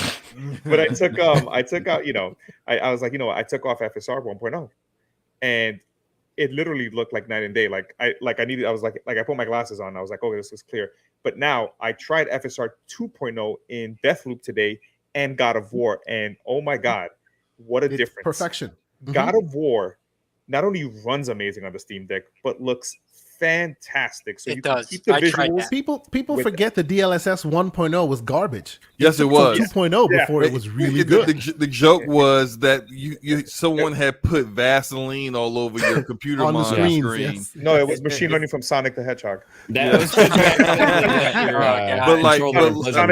Sonic Origins. DLSS 2.0 was where it really started to take off, and NVIDIA really started to hit their stride with it. The 2.0 is, I mean, amazing. I think they're on like 2.1 now, 2.2 with DLSS, but it's like, I mean, if you look at some of the comparisons that like channels like Hardware Unboxed does, comparing FSR Super Resolution 2.0 to current DLSS 2.2, like DLSS is still better. It probably will remain that way because NVIDIA has already had more experience and more time working on it and building it up, and their solution to this is just and to Kirby's point, it's at DLSS 2.4 at this point. Yeah, it has machine learning, correct? Right, yes, it does. Yeah, but the reason why the comparison is a little off. The reason why the comparison is a little off is because DLSS requires a lot more uplift to integrate into your game versus FSR, which they all require work, but presumably can be like even AMD, you know, makes a snarky joke. It even works on our competitors' hardware. You know what I'm saying? Like it doesn't require so much of an uplift to make it integrated into your system. But the flip side of that is DLSS will always always be better because it has that assisted hardware to push it further. But on the than, flip side, you know. Kay, I will say trying it out with God of War, I do agree, Mr. Joanna, it did look great. It's good enough. Yeah. It's good enough for that device, you know, for the screen size. It's at least from my experience with I think the few games that I did try with it was enough. Like I was satisfied to say, wow, this looks great. Okay. But I guess for math's sake, the important thing to know is that like super resolution FSR most definitely will be instrumental in the future with the Xbox Series S. Oh, for sure. I keep hearing about it all the time. Yeah. I just, you know what I mean? For me, I don't care what the names of the technology is or what as long all as they this work stuff is. They're in the background. And I hear about this stuff, and then it's like still not really implemented yet. I've been hearing about this stuff for 2 years, right? The one thing I'll notice, my monitor has AMD FreeSync on it, right? Which is a form of VRR, whatever. Okay, so I love that, right? Because if I play on a big screen that doesn't have it in my house, I can definitely tell the difference, like an Elden Ring especially, you know? So I get the importance of this stuff, right? It's just like all these terms and all these things. Oh, the Fidelity FX is coming and it's going to have HBO or whatever the hell 3 letters they throw out at it, you know? And it's like, cool. Yeah, that's like cool. That's right. It's going to be awesome, you know, when this you remind me of when I was trying to explain to my wife many years ago what a Blu-ray was. And she's like, okay, DVD. She just buy the DVD. I'm like, it's a Blu-ray. It's a DVD. I'm like, whatever, dude. So like all these acronyms, I just want to play games. Yeah, I mean they all start with a damn V too. Like, can you like pick a different letter to start with so let's confuse me, please? But let's be clear here, though. This is no shade for those who don't spend their days, you know, toiling through all the various acronyms and whatnot, right? Because these devices are supposed to be meant for just the unwashed masses, as it were. Anyone should be able to pick it up. I'm very unwashed and keep it moving. We're not saying you're unwashed. We're just saying the masses. Yeah, the troglodytes, as I'm a troglodyte. Yeah, stop it. Not at all. Not at all. Everyone has the right to be able to play these games and focus where the focus should be, on the games, right? Rather than, oh, did you tweak this? Oh, did you tweak that? You know, those of us who like doing that, turning one thing into another thing that was never meant to do so, or getting more out of the hardware. You know, you will always find morons like me who will whip out the Blu-ray player in order to watch The Matrix, even though it's on Netflix and it's easy and you hit play and it's done. Right? That's just what it is. The comparison here as well. You know? But here's what I like about the PC in general. Like, remember how a lot of games came out on the Xbox, and you know, people were like, "Hey, maybe if you brought the resolution down, I could probably have that option to play the game, you know, the way I want to play it right now, while you fix that issue frame rates of and the higher resolution." So that's the nice thing about these devices, is that you also get that ability to then say, "Hey, let me tone it down so I can play it the way I want it to." And then as things get better and things, you know, improve, I can then get it to that max. And I think that's another nice caveat once you know, but it should be easier as well. Trust me, going into those menus and not having an explanation. Hey, absolutely. You know, ambient occlusion. You're like, what? Yeah, what is that? That's right. Yeah, exactly. Yeah, I don't know what to turn off. And it looks like they've solved that. You know, stuff, you know. Yeah, it looks like they're solving that, right? So usually you don't have to, for the most part, you don't have to go into, if a game has optimized itself well, you don't have to go in there and turn the ambient occlusion on or off. You don't have to mess with the fog settings and this and that, because it's already predefined, because it saw that it's running on a Steam Deck, right? So it kind of goes, okay, well, we don't need this, we don't need that, we need to scale this down. Boom, there you go. Which is great. You know, like I just hope that more of them do that. You know, there should be like a benchmark for like layman users, meaning like they click it and say benchmark, and then like you were saying, right, it asks you, hey, are you an advanced user, are you a super user, and so forth. Then it benchmarks it for you and says, well, do you like this? And then you just keep using that way. You don't go in there and tinkering, because again, you just want to get there and play. Well, I feel like one thing with the Steam Deck is it's like every Steam Deck is going to be like the same power wise, right? Yep. So that should be something that's easily implementable for them to be like, okay, this is what the Steam Deck has. We should optimize it for this sake, and maybe give you, like y'all said, like a performance mode and like a resolution mode, graphics mode, or whatever. You know what I mean? And that would be really cool if they started implementing stuff like that, because That's the one beautiful thing about consoles is that's the most optimized experience for the device that you're playing it on. And there you get those couple options now, which I do love those options now that we didn't even used to get that, right? So I think Steam Deck, you could, if you put those options in there and automatically just be aware that it's playing on a Steam Deck and not a regular PC, would be a really, really cool thing. It'd be good, yeah. And I honestly, based on the games I've been playing and some of the new things I see they're doing, and they've been really good about upgrades, updating the software constantly. It definitely looks like they understand what you need, Mav, and they're working towards it. Right, it for looks sure, like and that's why I'm invested in it. And the other one thing I was worried about when I pre-ordered it is how will this thing be outdated in a year? Right, because that happens with PCs, Yep. But the thing with me that made me feel safe with this is the cloud, like being able to play like in xCloud and like all these other things, and with cloud gaming going where that's going, because I don't even necessarily have to play games natively to enjoy this, right? Yes. It does that well because the internet on it is actually really solid with the Wi-Fi. It's actually really fast. It's faster than any other mobile device I have in my house and more stable connection with the Wi-Fi. So I'm really impressed with that as far as that goes also. I think that's why I agree with you. Go ahead. These FSR is important, because it's to cater to these type of devices as they continue to evolve. Like, these are going to be big things for them. And I think also the way games are going to be built, right? We're seeing a lot of games that just scale across so many different devices. When I play certain games, I'm like, okay, I know why this game is playing well, because I have it on another ecosystem, and this game was made to just run on everything. To a certain extent. So I think that the adoption rate, the software that's being implemented to kind of it's going to get there to allow these type of devices to have more longevity, like the Series S and so forth. 100%. Okay. So can somebody tell me what FSR stands for? Fidelity Super Resolution. Oh, that's Super Fidelity Resolution. FX. Okay. Super Yes. Resolution. Yes. Yeah. I've heard of Super Resolution. Yeah. Okay. Yeah. Fidelity FX Super Resolution. That's the meaning of it. All right. So before we round the bottom of this episode, because we've been at this for 2 hours. Said we do 2 hours. We're at two and a little bit of change. I'm still waiting for Everborn. I'm going to clown him later. He's still waiting for a Steam Deck. He's still waiting for Steam Deck. Exactly. He's on the corner waiting for the Rent Center. He's like, yo, you have the Steam Deck? Now I need the sound effect. So I will once again thank you guys, as usual, for sticking with us. A bunch of great conversation in the chat. I see you, Mr. Cybernox. Thank you for joining us.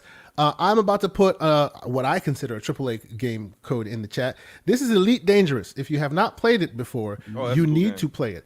It is an amazing game, like both outside and inside VR. It is one of the most complicated, it is huge budget, amazing game. Elite Dangerous code.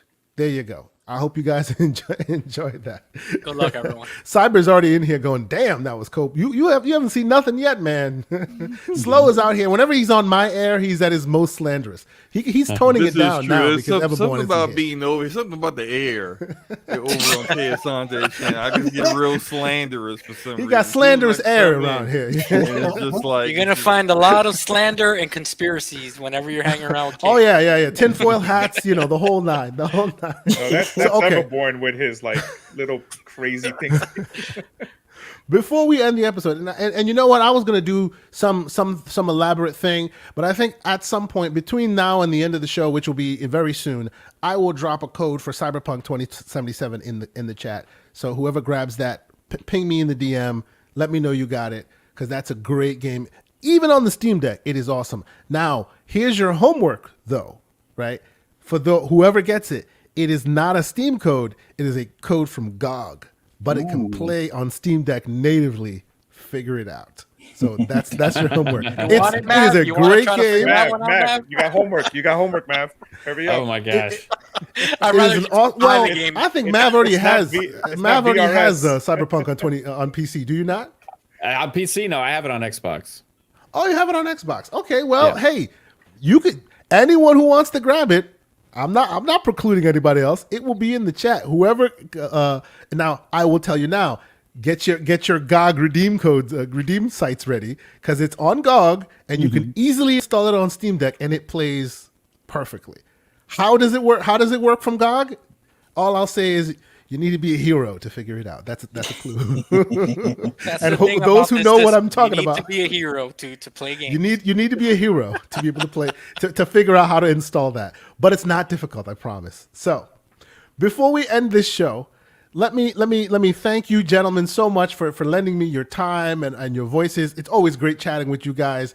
Before we go, let's go around the room.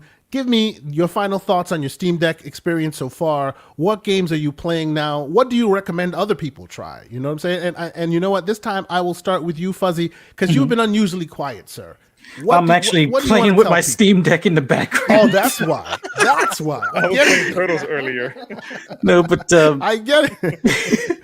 So No, but- tell me, you know, give the people your lasting Steam Deck experience. What do you recommend they try out? What you know, give us your last thoughts on this review. I mean, obviously do the Edge beta so you can do the Game Pass deal on there. Get a keyboard unless you want to deal with frustration like I did. But outside of that, I would say any of the smaller games. I'm definitely going to wind up doing the emulation here soon. I really want to get remote play working for both Xbox and PlayStation, so I can go from my actual library. So if the consoles are on, but the TV's off upstairs and I'm downstairs or in the garage or whatever, I'll be able to access stuff. But I think just in general, this is my answer to the Switch because I've never really been a Nintendo player per se. Like there are some classics I still like, but most of the games that I was looking for that were on Nintendo were like smaller indie games to take on the go. And now I can just easily have those on my Steam Deck and take them on the go as well, along with, you know, some of the, you know, bigger games from Xbox or PlayStation. More reason why I really wish PlayStation would be day and date as far as PC stuff, but you know, eventually they'll get to that point at some point. But I would say you for are anyone, a letter writer.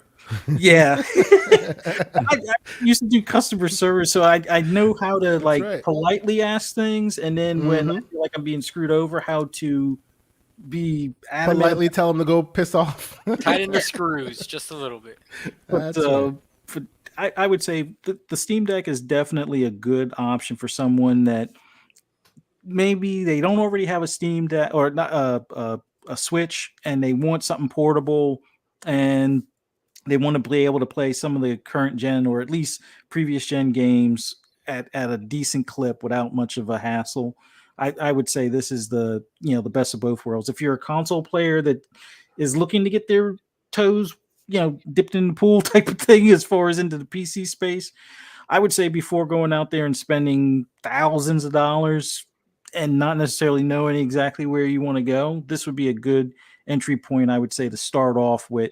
Get your tinkering fingers going and go from there. I think this is the gradual growth point for console players, I think, in the long term.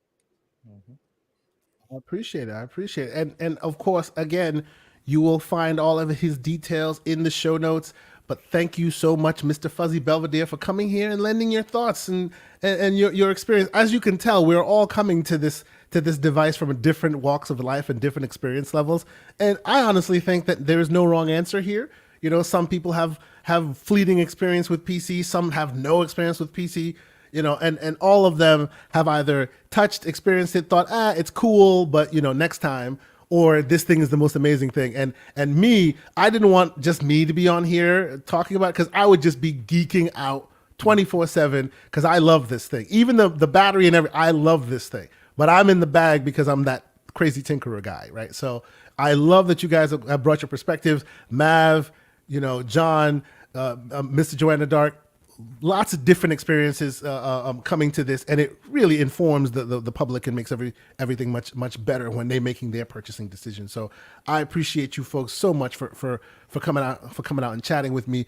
John, Wolfe, how about we get your lasting thoughts on the review process, and what games do you recommend people play? I understand that you no longer have one, right? But in general, what has been keeping you busy this week? Yeah, for sure. Okay. And thank you for having me on the panel, even though I was only with the device for like a week and I sold it off because those prices were too good. How much you pay for it? How much did you sell it for? I think I sold it. I ended up selling for like $1,300. Oh wow. So and it Wow. was Nice. yeah. You see, Double- everybody's double your like, money, "Yo, man. I might be able to get another one at some point." Come on now. Even before now. Everborn. What was that, Mav? You can get 2 now. Yeah, I mean, That's right. you know, the return on investment was great. I just, at the point where I was at, it just didn't make sense, but that's a me problem again. Overall, I do agree with everything Fuzzy just said. It's a great entry device for someone wanting to tip their toes into the Steam ecosystem or PC gaming in general. If you're ready to do research, if you're ready to get your hands dirty, I think it's a fantastic device, very exciting and very enticing. The only thing I will say for whoever's out there, don't fall for FOMO like I did. Do your research before making that purchase, and at least Know what you're getting yourself understand. into. That's Yeah, right. yeah. At least understand what you're getting yourselves into. Look at your current situation. Are you looking for this to be a primarily on-the-go device? If you do, keep aware of the battery life and all that good stuff. You may need a couple more accessories, like Slo-mo carries around a backpack with him to carry all his accessories. So it's definitely Fanny one of those. pack. It's Fanny definitely pack. one of yeah. It's definitely one of those things that I know I've been kind of hard on the device and all that good stuff. But I will say, my week with it, I was very impressed. The gaming, I didn't really focus that much on the gaming aspect of it. It was amazing. It was really great to play these games. They For were you, it running. was the infrastructure that was just wasn't up Yeah, to snuff for you, just right? the Yeah. ego. It's just everything came together at once, dude. And I don't know. I guess the timing wasn't perfect for me. Hey, So there's no wrong answer, brother. I completely agree with you. I understand. I understand. and I want to be honest with myself. I don't want that thing sitting there collecting dust. You know, when I can True. get money for it, and True. when someone that really wants it can get it. So it's you know, it's one of those things. So, but I will say, Yeah. it is a more than capable gaming device. I think anyone that gets it, primarily knowing that they're going to be getting their games from Steam and downloading and all that good stuff they got in it, their starting point is very good, very bright future with this thing. I think if they just figure out a way to kind of answer the call of like Mav and myself, where it's more of an entry level device, I think that they need to find a happy medium there. But I do think that they're in a great starting point. And with that said, I will definitely be picking one up in the future when they become easily available and when all these things are ironed out. I imagine John Wolfe sitting there counting his ducats while he's talking. Like, yeah, they need to work on this. Like Uncle Scrooge. Yeah, for sure, Exactly, right? But I will be picking one up. Definitely when you can just hit the Game Pass button and everything works, and I don't have to read an essay on how to do this stuff. I'll jump in for sure. Most def. Yes, I appreciate you being here, sir. And of course, again, his information will be in the show notes. If you're not following this man, if you're not checking out his stuff, you definitely should. Great new voice in the community. Oh, and by the way, that is the code for Cyberpunk 2077. 2 of the last digits are missing, ladies and gentlemen. 2 of the last codes are missing. And I will give you the hint to that. It's a very easy hint to know what the last 2, I'll call them numbers. Last two numbers are. And as soon as I give it to you, you'll know what it is. So I suggest you put all that into your GOG and get ready for the last code. But, Mr. Joanna Dark, what fleeting thoughts do you wish to share with the public while we end this show? What games are you playing on there now? What do you recommend? And you've been recommending a game to me multiple times. How about you tell the people?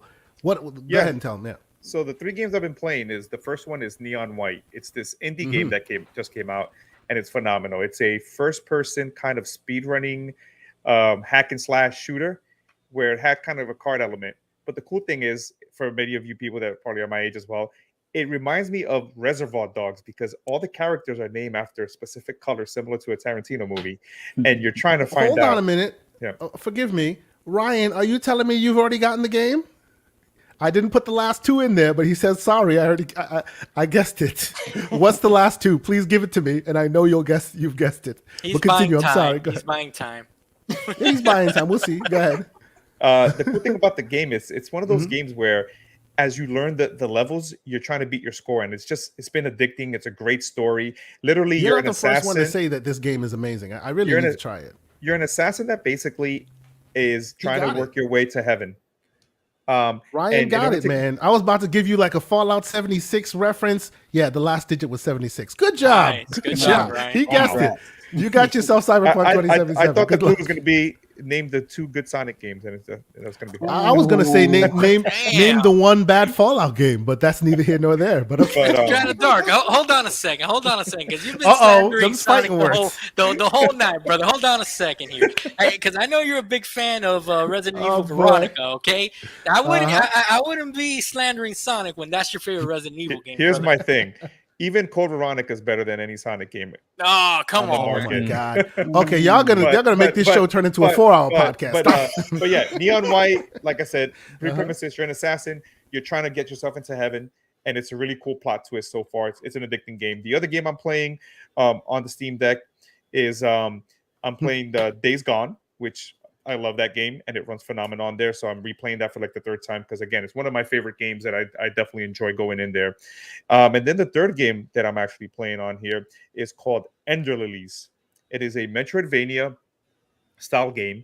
It's pretty cool. You're like this girl, and she has like this knight that helps her. And it's kind of like if you like Hollow Knight and everything, it's pretty cool. It's called Ender Lilies. So those are Okay. kind of the 3 games I'm playing on the Steam Deck.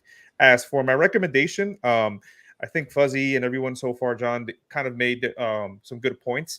I just think if you want kind of that console quality gaming on the go, which is what I thought when I invested, and I still love my Nintendo Switch, is what I'm getting from the Steam Deck. I'm able to play the games at console quality on the go. Steam has a vast library, so if you love even some of those games that are maybe not coming yet to console, it gives you the ability to play those kind of niche games that you Absolutely. want to play.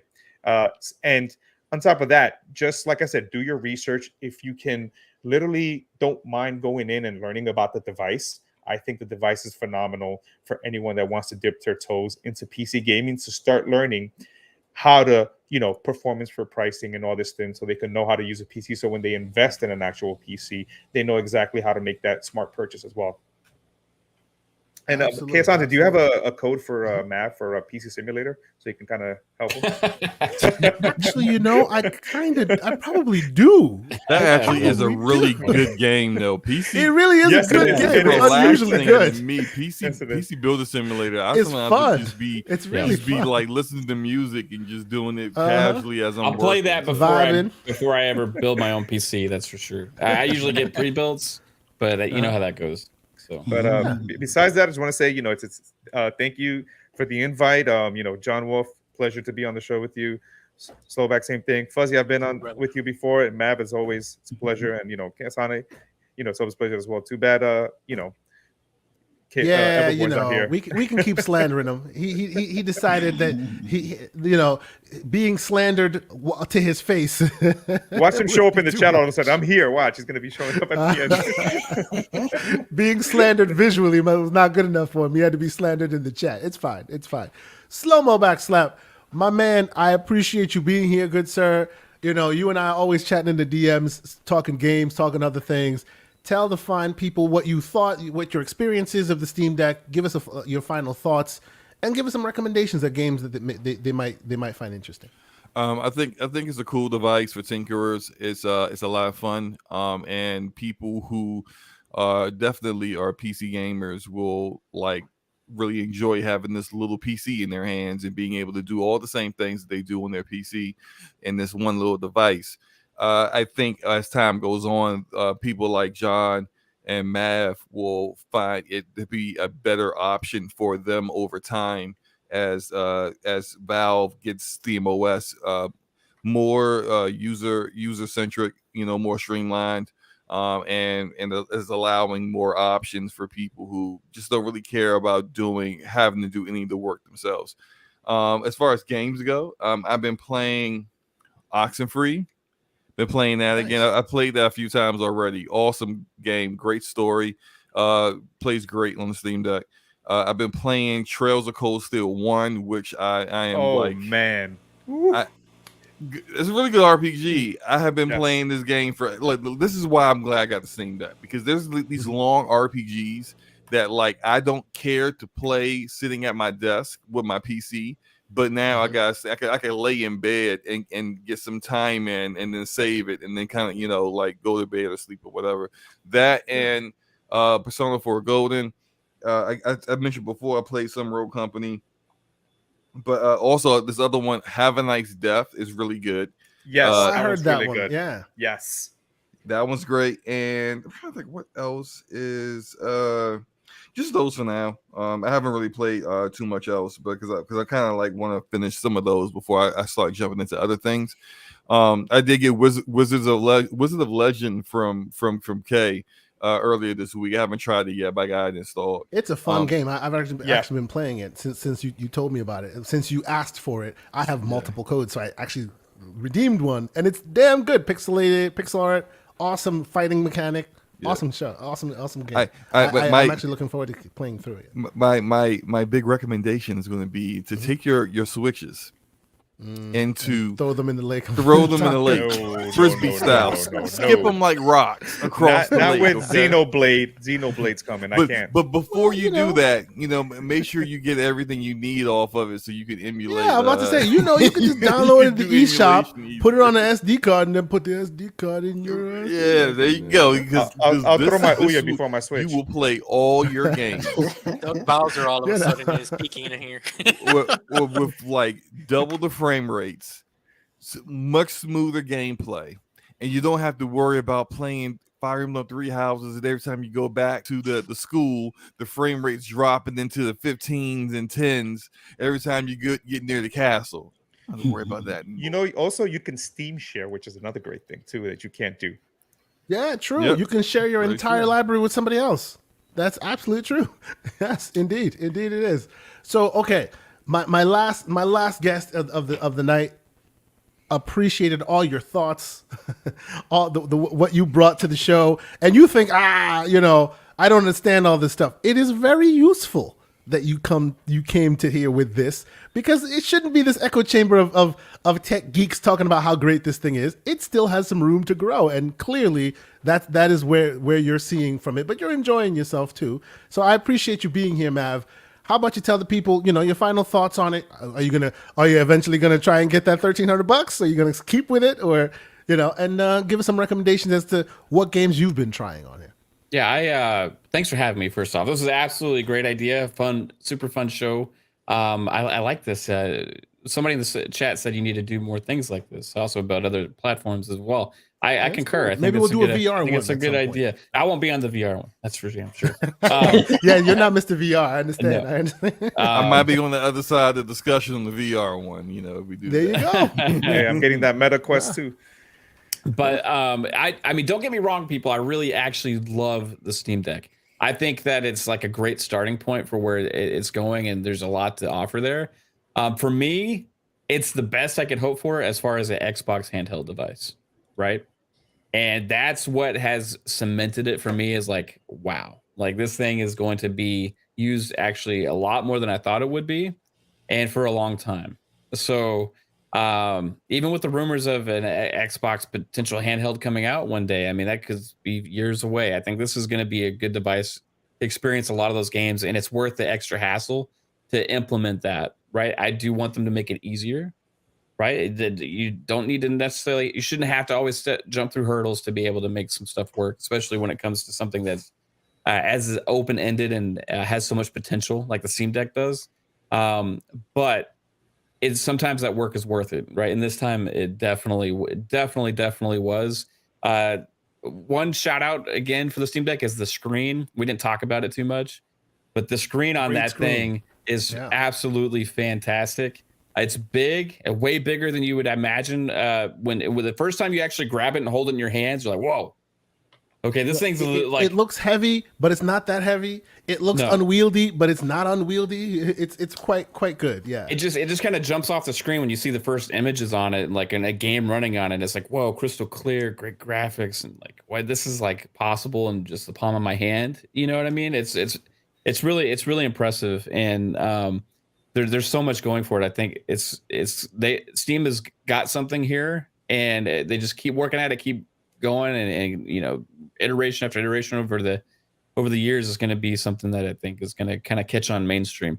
Next thing I'm going to do is figure out this emulation thing, right? I got to. I got so many. I got so many Switch games that I don't play, right?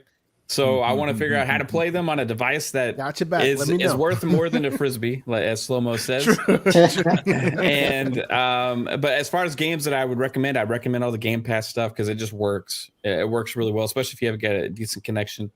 And then other than that, I played some Metal Gear on it. I played Hades. It's really Hades good. Is perfect on that. Yeah. Hades is perfect. I love and games like that on devices like this. You know, I love Hades so much. That's one of my favorite games. Yeah. It's fantastic, man. The input is great on the device. Screen's great. Battery life, I haven't had too much issues because I use it more of like shorter spurts. You know what I mean? I'm not sitting on there for like 5 hours straight. You know what I mean? So it doesn't. Why are you shaming me? Isn't too big. Hey, no, it's okay. I understand. Everybody's got their different situations. You know what I mean? So, but yeah, thanks again, Kesante. Everybody here was awesome, and can't wait to do another TED Talk in the future over whatever we have, man. whatever awesome, device comes out next. Switch to Absolutely. You know, and this is such a great conversation. You know, and I appreciate you guys so much for lending me your time and your opinions on this. So, you know, and I appreciate all the folks in the chat that have stuck with us. You know, we've the numbers have gone up and down, but you guys have been in the chat having great conversations. By the way, Back for Blood. Anyone who hasn't played that, there's a code in the chat.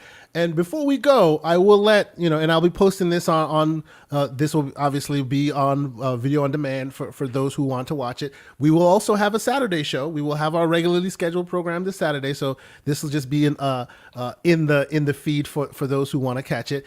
Not all the codes were redeemed. At least not everybody said they'd redeemed it. So for my audio listeners or for my VOD listeners, it might be worth coming back in here because I've dropped a lot of codes in the chat. Some that it just kind of dropped and kind of went to the ether. Possibly you'll get yourself some codes if you listen to this on the back end and kind of look through the replay of the chat. But once again, I want to thank everybody for being here. This has been an awesome episode. I wasn't sure if I was gonna, you know, bring visuals or whatever. I wanted to like put the Steam Deck visually, like so we can like show it in time, but all that wasn't necessary. The experience that you guys have brought to the table, the conversations we've had have been far more valuable. So again, thank you guys so very much.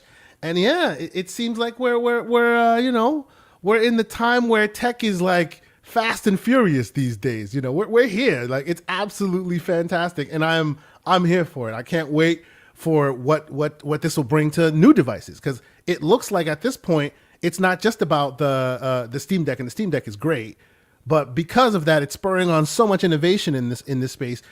I've seen like, you know, promos of new things coming out left and right, and they're being even cheaper than the Steam Deck. So I'm just like, thank goodness that we're finally where we are, because that to me, that's just absolutely fantastic. So thank you guys again, and we will be back for another one of these special episodes when something interesting warrants bringing the team together and having these awesome conversations. But until then, we hope you guys have an awesome day, and check out all these amazing content creators. All their information will be in the show notes.